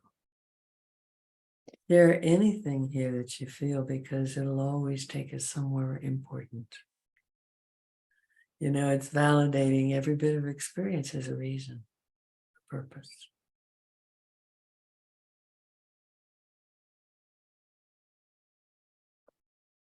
Thank you. So any other shares from your Jano? I was wondering about, so the questions and the, from the different parts of me, some of them clearly were chakras, third eye and heart, but I was wondering if all of them are, like the mind and the emotional body, which chakras they relate to.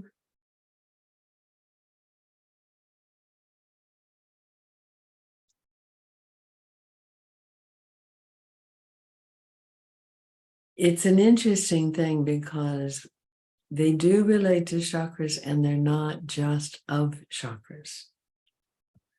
And they relate to subtle bodies. The emotional body is one of the subtle bodies. The chakra it relates to the most would likely be the second, which is the water, emotions.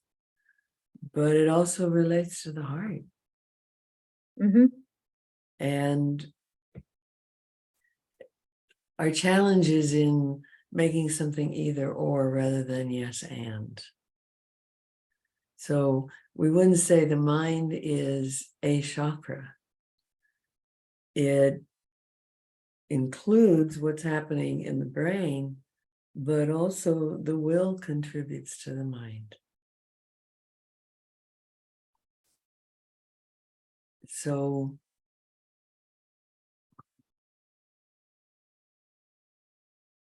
it's a yes and affair. Intuition, we invited the opening of the third eye, and intuition can include the chakras beyond the crown as well. So you've got an image of the 12 chakra system, although if you look it up online, chakras in the 12th dimensions, you'll get different names for them in different sites, but we'll look at that more at some point. Mhm. All right, that's what I thought. Yeah. Yes. Well, what I found interesting was I actually included my ego. I asked my ego, Mhm. because I tend, like, kind of this new age, well, the word that comes is imperialism. You know how new age can get very strident and, not want to include the ego. So I thought, oh no, I'll ask the ego what my purpose in my work and how to apply it. And it was interesting. I think that was the biggest aha I got, was actually just putting the ego in with everything else and accepting it and realizing that it integrated, and that if I didn't fight it, that it just fits, and that the purpose behind the ego is really joy. So the ego is like, yeah, the purpose is to be famous.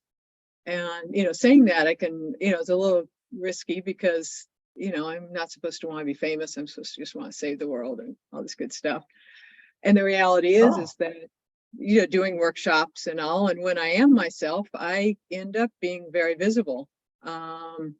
And there is a real high doing conferences, I have to admit. It's like, it's cool having, hundreds of people and that energy. And so it's kind of nice to just settle and go, yeah, that's okay. And I am, I am very famous in the spirit realm, and the trees, like whenever I go up cross country skiing, all the trees I am called walking tree.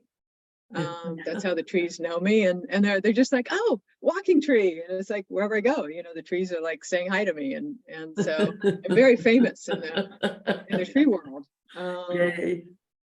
And also the bug world. I think I'm a bug whisperer, which is, not as high status as being a horse whisperer, but I do get a lot of bugs that will just come and talk to me. So Maybe it's I even think, more valuable.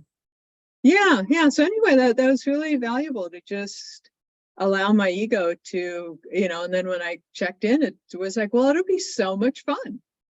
When the book gets published and all, and more well known, that'll be a lot of fun. And I thought, okay, that's cool. It will be. And so that connected to my joy and to other parts of me. So Beautiful. yeah. So thanks for that. That's nice. Beautiful. We certainly feel honoring the ego is very important, and would never say fight your ego. We would say honor your ego. Part of why we invite it to a pillow is to have it included in hearing, kind of included in all that's been brought through. It definitely has wisdom, so we love that you've asked it. We think that's a really good practice. when we're inviting people to hear that still small voice, sometimes the ego wants to go, well, that's just you thinking. It wants to discount what it doesn't understand. And so we tell it, you're not going to understand all this. That's okay. We'll talk later. And then bring it into the understanding. And then you're wise to add, then listen to it. Or at some point there, listen to it. Yeah. All means of knowing. Mhm. Great. Olivia, you have your hand. Yes, there were a few things that came up during this conversation, especially with Jan O, when Jan O mentioned saving the world. And I, felt as though maybe perhaps my means of knowing I wasn't quite aligned, or I couldn't access them simply because there was a part of me that is knowing that the world does not need saving. None of us need saving. We just simply need to know how to navigate. And I think it was, your conversation with Juliet that really opened up my eyes into allowing for really love, or embodying love that will perhaps allow us to be able to access these different knowings. And if there were like practices of like perhaps tapping into the deepest wisdom of love that you're able to share with us in this moment, that could assist us in navigating, what I think what we're all wanting to embody is to be the highest versions of ourselves, so that other people can be the highest versions of themselves, and hence change the entire world. But it starts with us. So are there practices that can allow us to tap more into the wisdom of love? Yes, many. So we love this. And we want to say one practice, just want to mention, you can do those questions on any question, do those levels on any question. So that's a way to bring all of these means into alignment. The practice is to align with love. A lovely one is, are you ready? Great Mother Goddess, Divine Mother, I ask that you come and hold me. She can be everywhere at once. I ask that you come and hold me. Take me into that great womb of your heart and hold me in your love.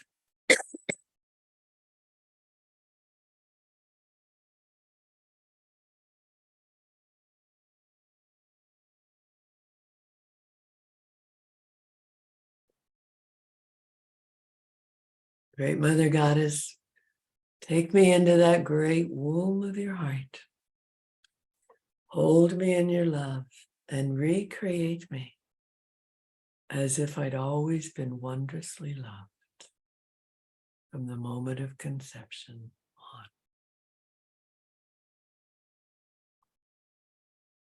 Breathe in her love. Breathe out all else into her heart. She absorbs it just like a mother through the umbilical sac, absorbs the toxins, transmutes them. You breathe in the love and the nutrients.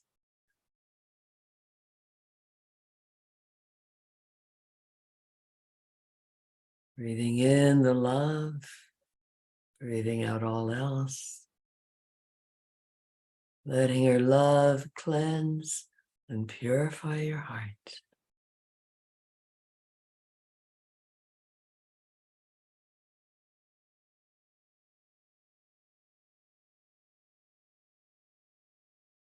Breathing in the love. Let it soak into your bones.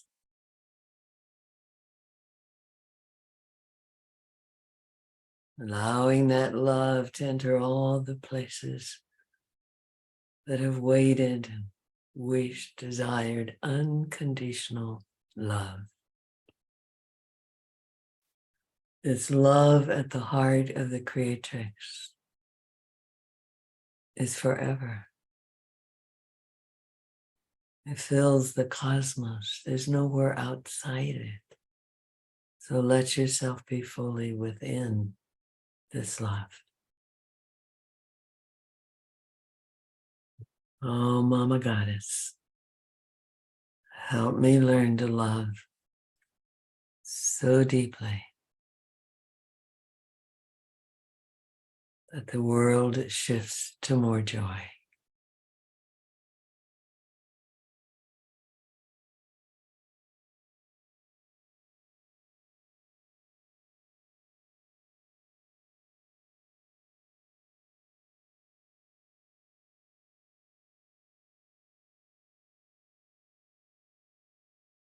How's that practice? Very powerful. Thank you. I felt that. I felt Yeah. So that's a practice.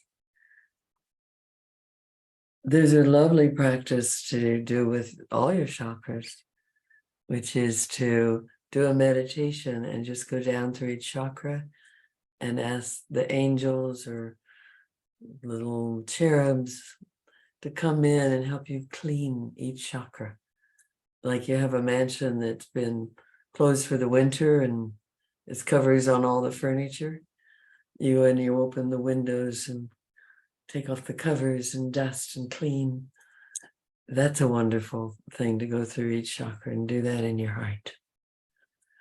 The reason we do imagery and things with movement is it shifts the subconscious. You see, humans have these built-in kind of governor systems that will always restore status quo. So you don't get too far off. But the subconscious, what shifts it is you give it a really good ritual with some imagery and some motion. It goes, okay. Oh, we're doing that now. Okay. Otherwise, it's not informed because it doesn't listen to you. It doesn't do verbal.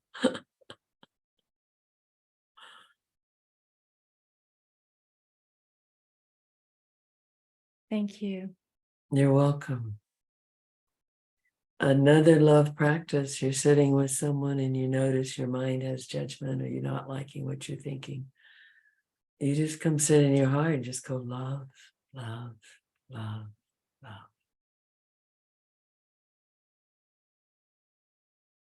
I'm going to focus on that. Or what would love do? Karen Drecker has a song by that name. It's really quite lovely. What would love do? So it will talk about being in a certain situation, and I'm at loss for words. I have no idea what to offer here. What would love do? Actually, Karen Drucker's music is a great way to shift consciousness. If you want to go from I'm not very much in my heart to I want to be in my heart, play her chants for a little while. And a lot of it is free online. Karen Drucker. How do you- Drucker. She's performed at some of Evalena's things. She's excellent.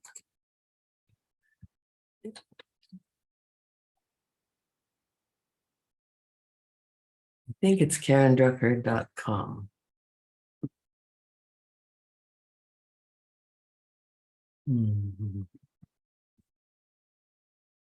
Oops, I just spilled water. I'm going to take a minute.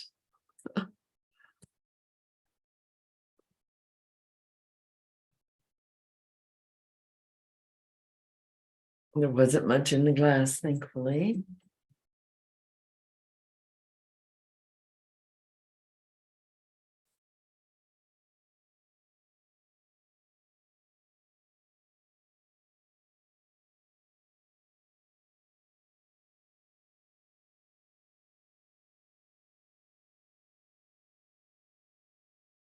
All right.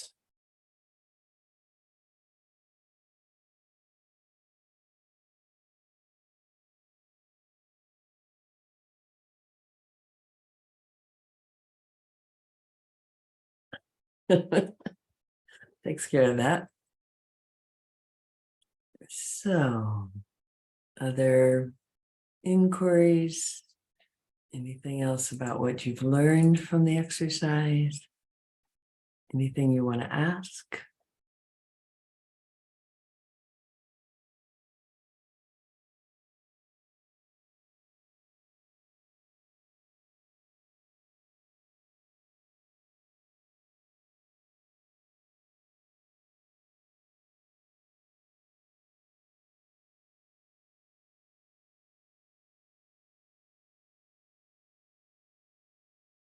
Oh, yes, Siobhan. So it was interesting, the questions, that there was some kind of a unanimous answer coming from all levels, even the conscious mind. And it started with the being instrument for the divine to help people to come to their true essence. Mhm. And then the question was about how to do it. And the answer was basically to show up for myself physically and emotionally. Mhm. And then I understood that actually that's also the purpose. Uh-huh. The means are the purpose. And that was interesting. So that was my discovery, about the inquiry.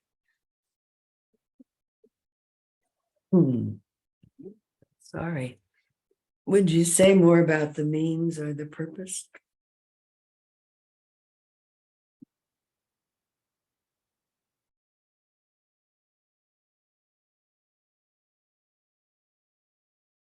The means were like not something specific, but just if I'm there for myself, I'll be there for the community and there for the people that I'm serving. Mhm. So there's no distinguish between this and that. That we want to say the evolution of your capacity to hold space, to be present, to be who you are, is evolving the heart of the community. Mm-hmm. Yeah, exactly. That one. Uh-huh. And trusting that you're meant to be exactly in the position that you're in because you have the capacity to be that central pillar that allows the community to stay true to course. You know, you're playing in some pretty wild realms, and you get to be that grounding of truth in the midst of it. And so wherever people go, they don't go too far from field, because you're holding the field by holding it within you. And we sense when you're doing a medicine ceremony, you're holding the whole circle, that you're the maestro that's working with all the energies, whether you are consciously doing it. But in a way, very little happens that's outside your proprioceptive awareness, because you're so centered in here. Does that make sense?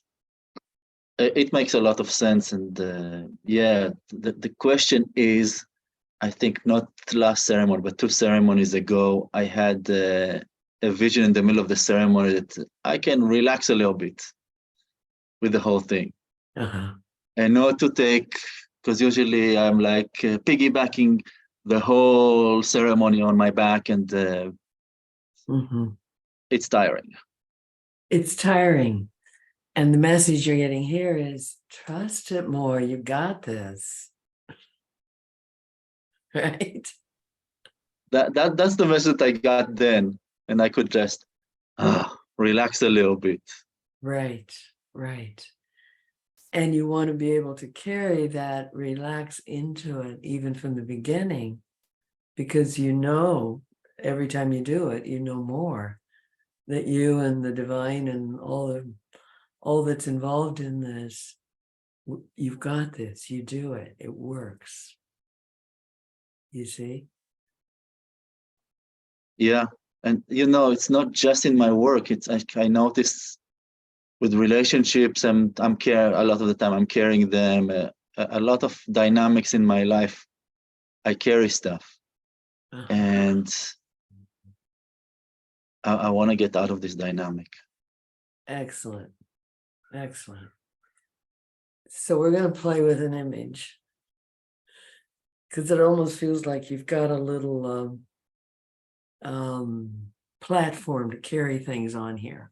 So we say that from your upbringing, from whatever culture, all of that, that you've got this place that's, okay, I'll carry that. We want you to imagine it, however it appears to you, and offer it up. Take it off your shoulders. And the action convinces the subconscious to offer up whatever that receiving station is, that framework you've got there of carrying things.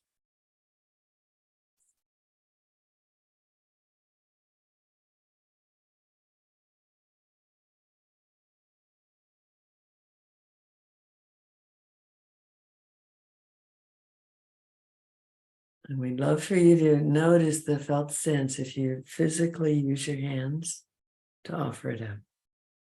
So staying in the experience, but physically see it releasing. So the subconscious goes, oh, we're not carrying anymore. Okay. It's like deconstructing the program. Yeah, there you go. Whoa, powers that be in the heart of the brilliance of the one being, dissolve that programming out of me. I give you the stories of how hard I have to work and how much I have to carry. I release myself from those stories. And I ask the divine to help me learn to relax and trust.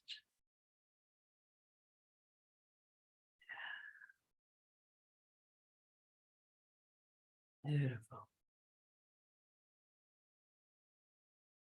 How's that feel? More relaxed. Good. More free. So there's a way to get the shoulders back that's not putting them back, but just feel your core. So if you're aligned with your being, then take the right shoulder a little forward, a little up, and all the way back. You can all do this if you wish. Yeah. And then the left shoulder a little forward, a little up, and all the way back.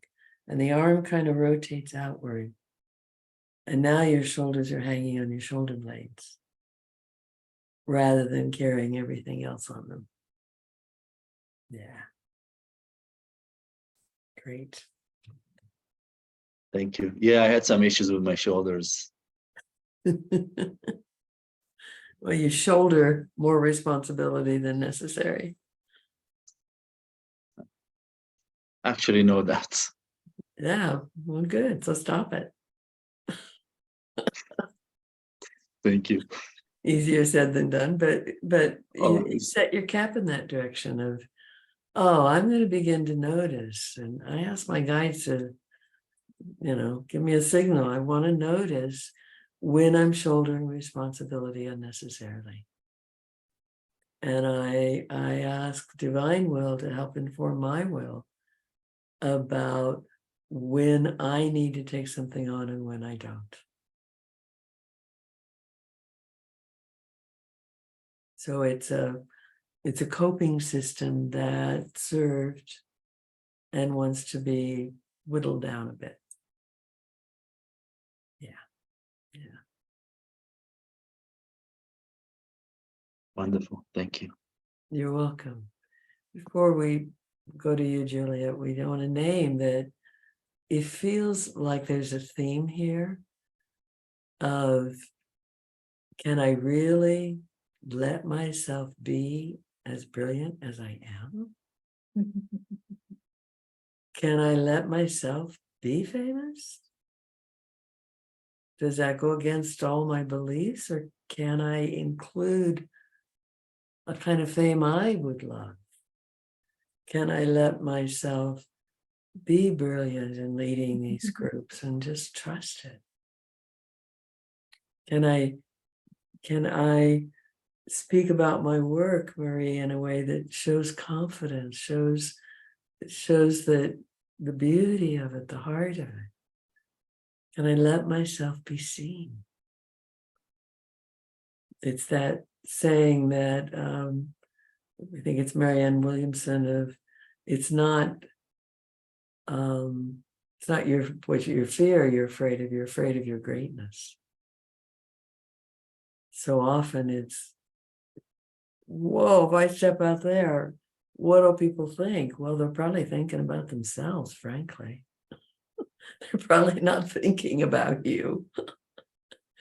And if anything, if you put yourself out with love and with joy and with confidence, with a sense of, this is what Spirit wants me to offer, they'll think it's pretty wonderful. Thank you for offering. Because they'll pick up the spirit that you put it out with.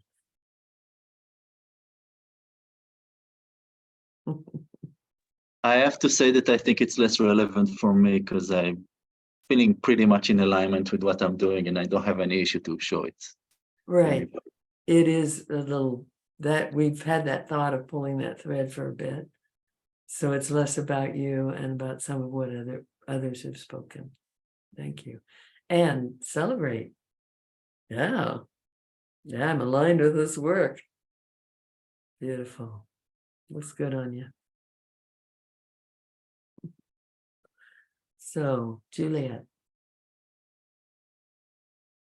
Well, just the one thing that I'm noticing so much is that what you're talking about, what you keep doing is you keep asking for help. You keep going to the other realms, asking them to help. And I think that's what we forget, is that thing we go, but we're not alone. But that thing where we come back in and we ask for assistance, ask to remove, ask to shift, ask, Mother Mary, come, show me my love, coming in and remembering they're all there to help us. And that constant connection to them sort of builds that I would think in your Shoshana, it would build the central channel and that connection straight up to the divine. So that then what happens is that the minute you start to feel something, you immediately are up connecting to them through the central channel, bringing in that light, that love, whatever, to shift your energy, because we're responsible for our own energy. Nobody else is, yeah. So, Right.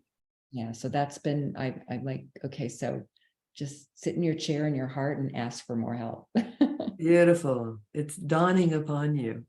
Yeah. Isn't that beautiful? Yeah. Mm-hmm.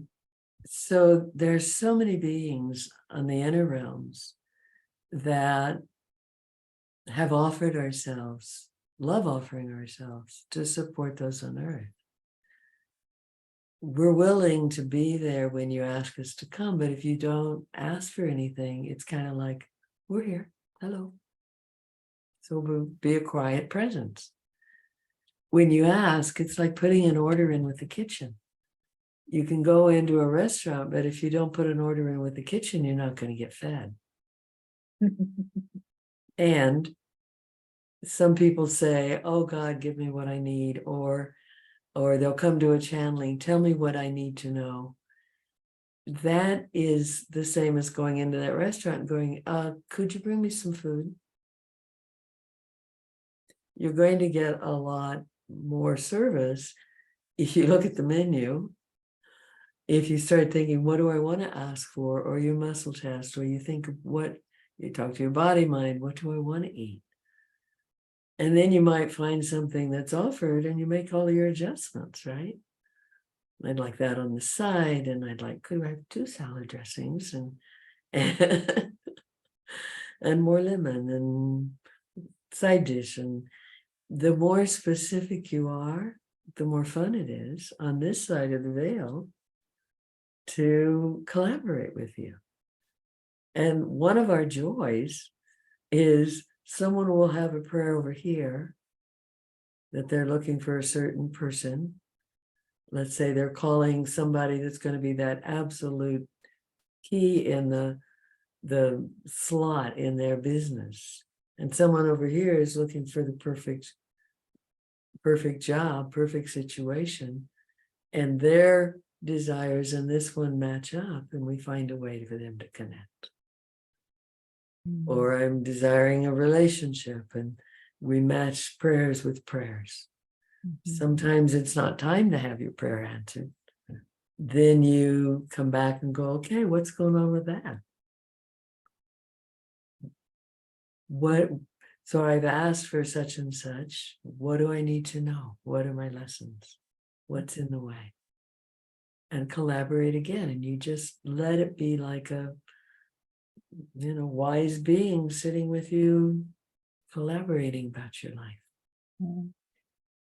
One of the things that I think is, as I said this, and then I started listening to you, was first I had to ask myself to be here, because until I was here, you can't ask anybody else to help you because you're not there. So first you have to ask yourself to be fully here in your body, present, before you can even begin to ask for the outside. Right. You have to be here. And, that's been my struggle my whole life, not safe to be in the body. So the fact that I've worked to be here is just like, I'm so grateful. Good. Beautiful. And yeah. It strikes us that a lot of what was true in your corporate success is kind of upside down thinking to what's true now. Because there, be in your head, think, be rational. And here, be in your body, use all means of knowing. Yeah, I couldn't be in my body when I was too I was too much trauma. I had to work through the trauma before I could be in my body. And that's So, what yeah. It might be informative, Julia, to do a journal page, divide it in half, and what was true for me in corporate and what's true for me in this new reality. There's something in there that would be permission giving Okay. for letting go of something old. Yeah, you're moving fast here. Oh, I am. I feel that. I do feel that. Yeah, it's great. Thank you. You're welcome. The other thing we'd say about accessing guidance, then we'll go to Jen's hand. The other thing we'd say is we get great joy out of it. Eternity is a really long time. If we can be a part of Jan becoming famous, Jan O becoming famous and getting her books out and talking to hundreds or thousands, if we can, contribute something here, there, or somewhere, that's fun.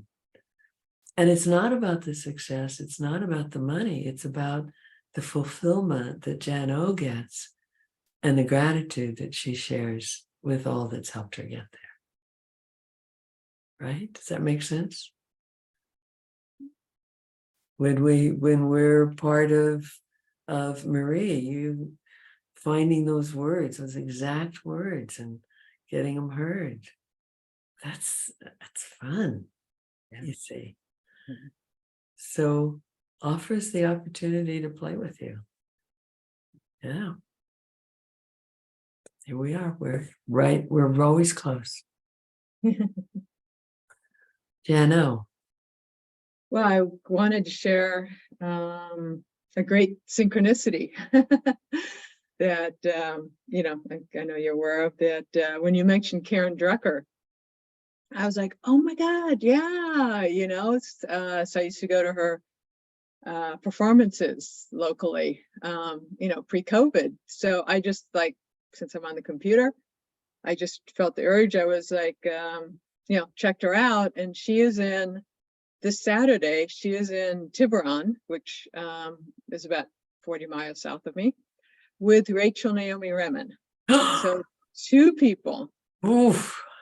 And what was really synchronous is that Rachel Naomi Remen, I went to a workshop with her long ago, and she's the one that made me feel safe to be famous or well known, because my fear is what corporate America does, especially to anyone with spiritual, teaching, is commodifies and just, I have witnessed over my lifetime seeing people, and Don Miguel Ruiz really speaks well of this in terms of his book. He's the one that did the 4 Agreements, and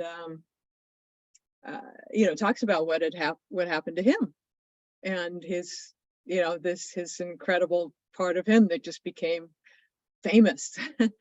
And so that to me is such a message of, okay, yeah, Rachel Naomi Remen is exactly my role model, because she's well known with her books. She's wonderfully influencing, and she's still so much herself. I mean, she's just lovely being who she is, Yeah. and is well known. And that's the same thing with me and my books. So so thanks. This was just like such an affirmation of combining that two. And I love the synchronicities. I Beautiful. love them all the time. That's even my dad, who was an atheist, though he's not anymore because he's in the spirit realm. So he's kind of like, oh, I guess there's something else here. But he loves synchronicities. That was his spirituality. So thank you for that. And I'm hoping that I'll get tickets to go, but since I heard about it, hopefully that will happen. Yes, that's a powerhouse. Yeah. Oh yeah. The 2 of them. And yeah. So anyways, I hadn't remembered Karen Drucker for years now. Thanks. Louise Hay is another such person. Yeah.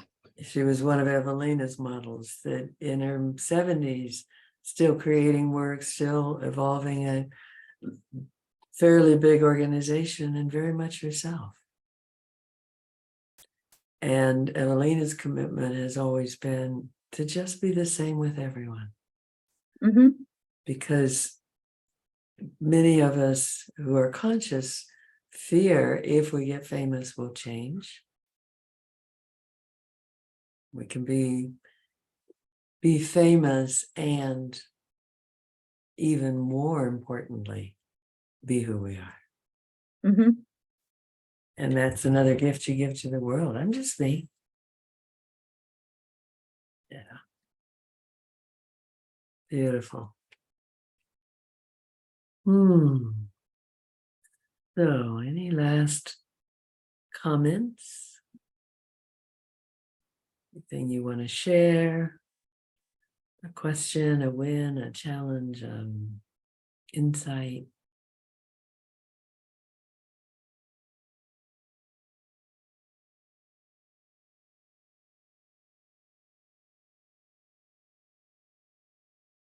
Well,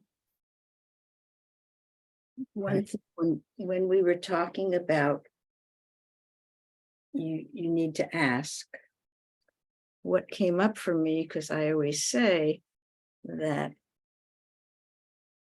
in the physical as well as in the spirit, someone needs to ask, because if you do something without them asking, you're intruding. Mm-hmm. And in the spirit world, I believe that the angels and all of them they're not making any, there's no judgment there. So wherever you are is perfect for them. So they're not going to do anything to change that unless you ask. Once you ask, they go, oh, okay, yeah, fine. But there's no judgment there. So there's no right or wrong. So they're just watching and loving. And I guess it's the same on the planet. I found that with my children. I would interfere, and I learned that let them ask.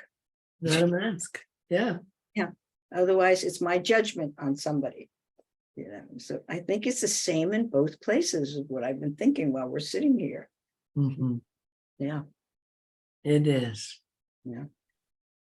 So there's not only no judgment on our part, there's no evaluation. Yeah.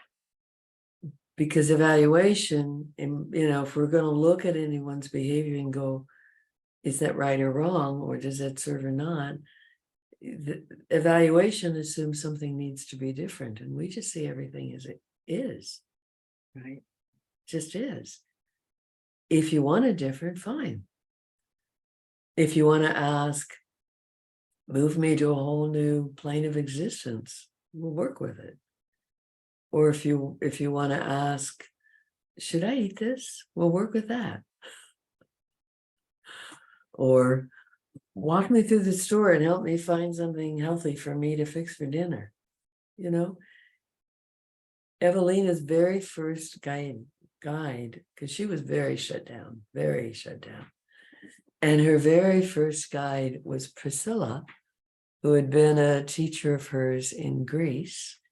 And she would ask just about life, about shopping, about cooking, just to grease the wheels of asking and hearing and receiving. And so there's no request too small. And if you ask something we don't want to do it, we've got boundaries. You see? So you don't have to take care of guides and angels. You let them help take care of you. Because you know what we realize? It's pretty tough being in the third dimension.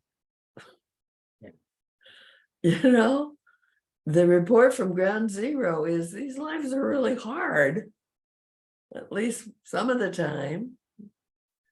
And it's especially hard because so many of you came down and chose amnesia.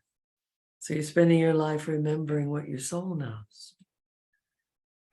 So we have, you might say, such an abundance in our existence of love, of all the beautiful virtues to offer, that we're happy to be asked. And we have no agenda. We don't need to be asked. In some ways, it's the hardest thing for people to get, to not take care of your guides and angels. We don't, our needs are met. We got a lot of fellows out here. We can get our needs met. Let us be there to serve you and serve with you. It's a kind of love and acceptance that takes a little bit of getting used to. Divine Mother, you would be willing to hold me anytime I ask? Every time. You're willing to hold me and help me get to sleep? Yeah. So, are you willing to infuse me with the light of my being today? Because I'm kind of tired and I think I need to run on soul light. Sure. Would you breathe? Breathe it in. Yeah.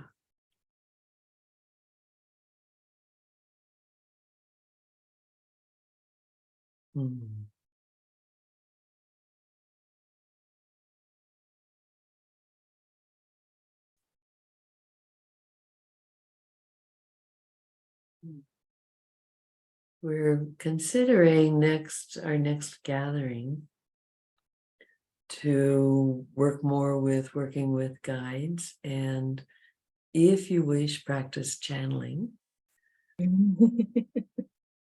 So during this time, any of you could practice channeling and we'll mentor you on it. So how many are a thumbs up to practice channeling?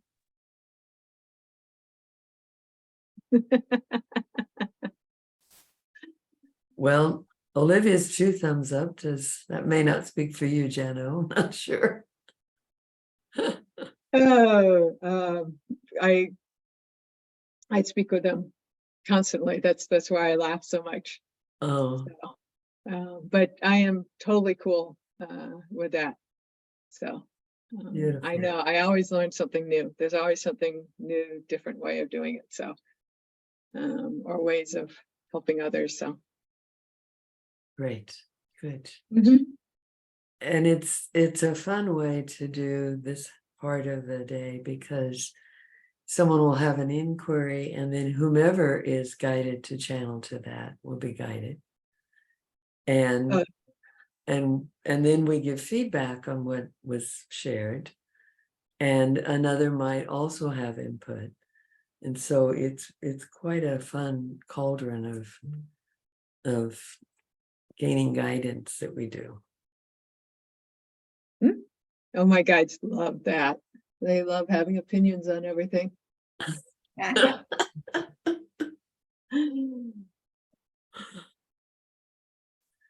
Do they love having opinions even if you don't care about their opinions? Having opinions. I guess I don't know. They just have them. So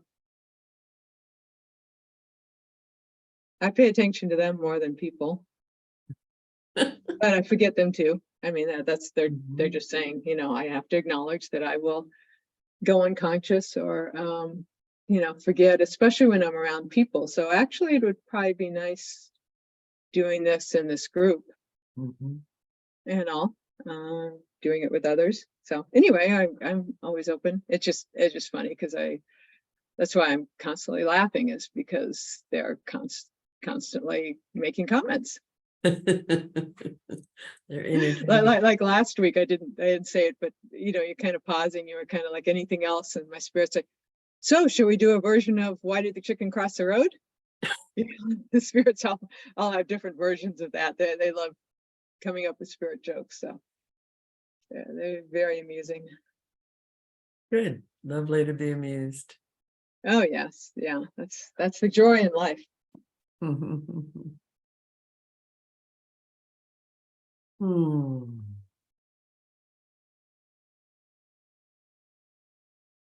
And it also helped me a lot when the spirits last week said, we want you on Psychology Today so that we can direct people there that are ignoring us so that you can help them listen to us. Because that's what I do with psychological shamanism. I help people with their consent to be able to listen to their guides.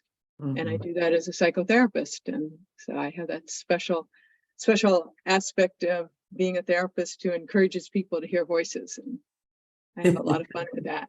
That's lovely. Yes. Yeah. So that did it. That I'm very pleased that I finally got that off my to-do list after 2 years.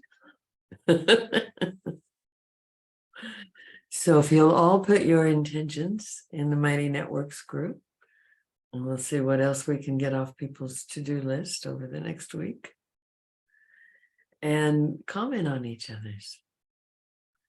It was lovely this week, and somehow mine is supposed to be set to where I get notifications, and I didn't. So I want to be in there and also commenting, and will be. But I was on a healing hiatus.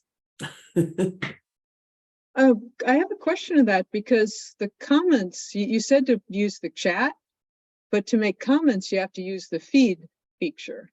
Oh, So use the feed then. oh, okay. All right. Let's go back to the feed. Yeah, because the feed allows comments, and the chat, you just chat like texting, and it just kind of goes in a list. Okay, let's go to feed. Okay. Anyway, I'm trying this, and yeah. Good. anything that any of you contribute helps to grow what you gain when you go online with it. Because I think it has value, what's there. So, dear ones, shall we complete? Yes. We thank you. It's a joy to work with you. The realms of guidance are very pleased to be feeling your continuing opening to higher connections. We bless you. We bless Brooke, wherever she is, and in the replays, and bless all the replays. We thank you. We thank and bless and release the radiant beings of the Council of 12 and those who've worked with you. Thanking and releasing all who've come today. Blessing each of you, asking for the highest, clearest guidance for each of you in your lives and in following your most important destinies. May you find miracles of grace and ease. Asking the realms of light to bathe this earth with love, with light, with consciousness and peace. That all beings may awaken to the divinity within. Namaste. Thank you, Council of 12. And so let's complete with each other. I honor you. I bless you.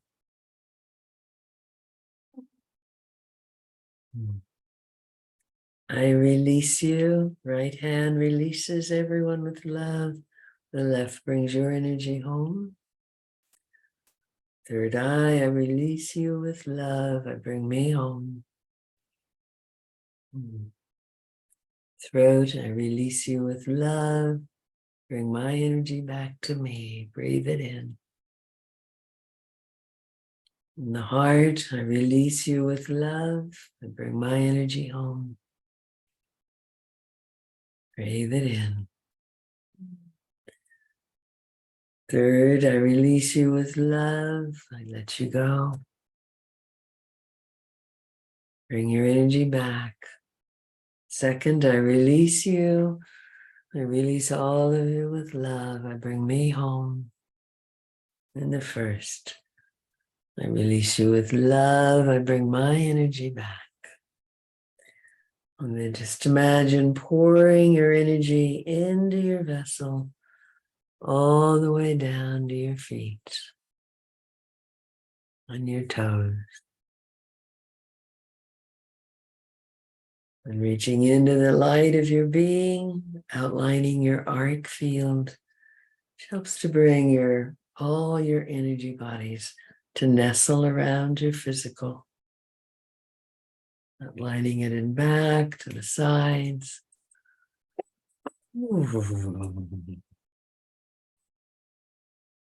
And let's do ah in the heart, om and up into your being. Full breath in and out first.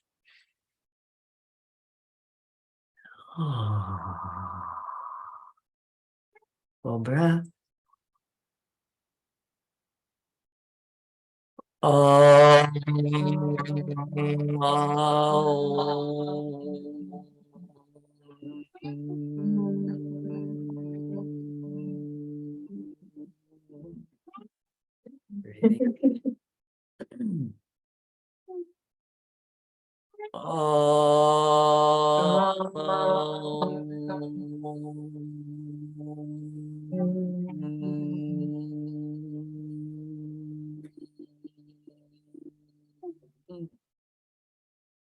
Full breath.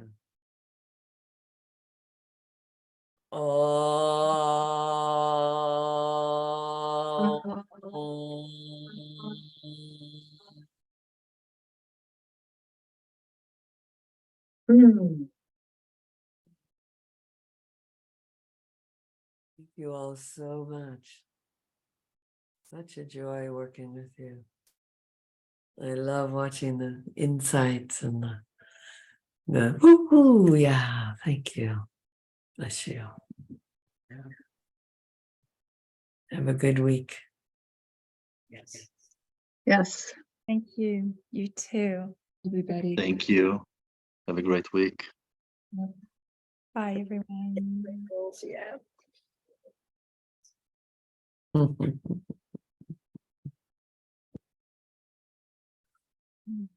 Ah.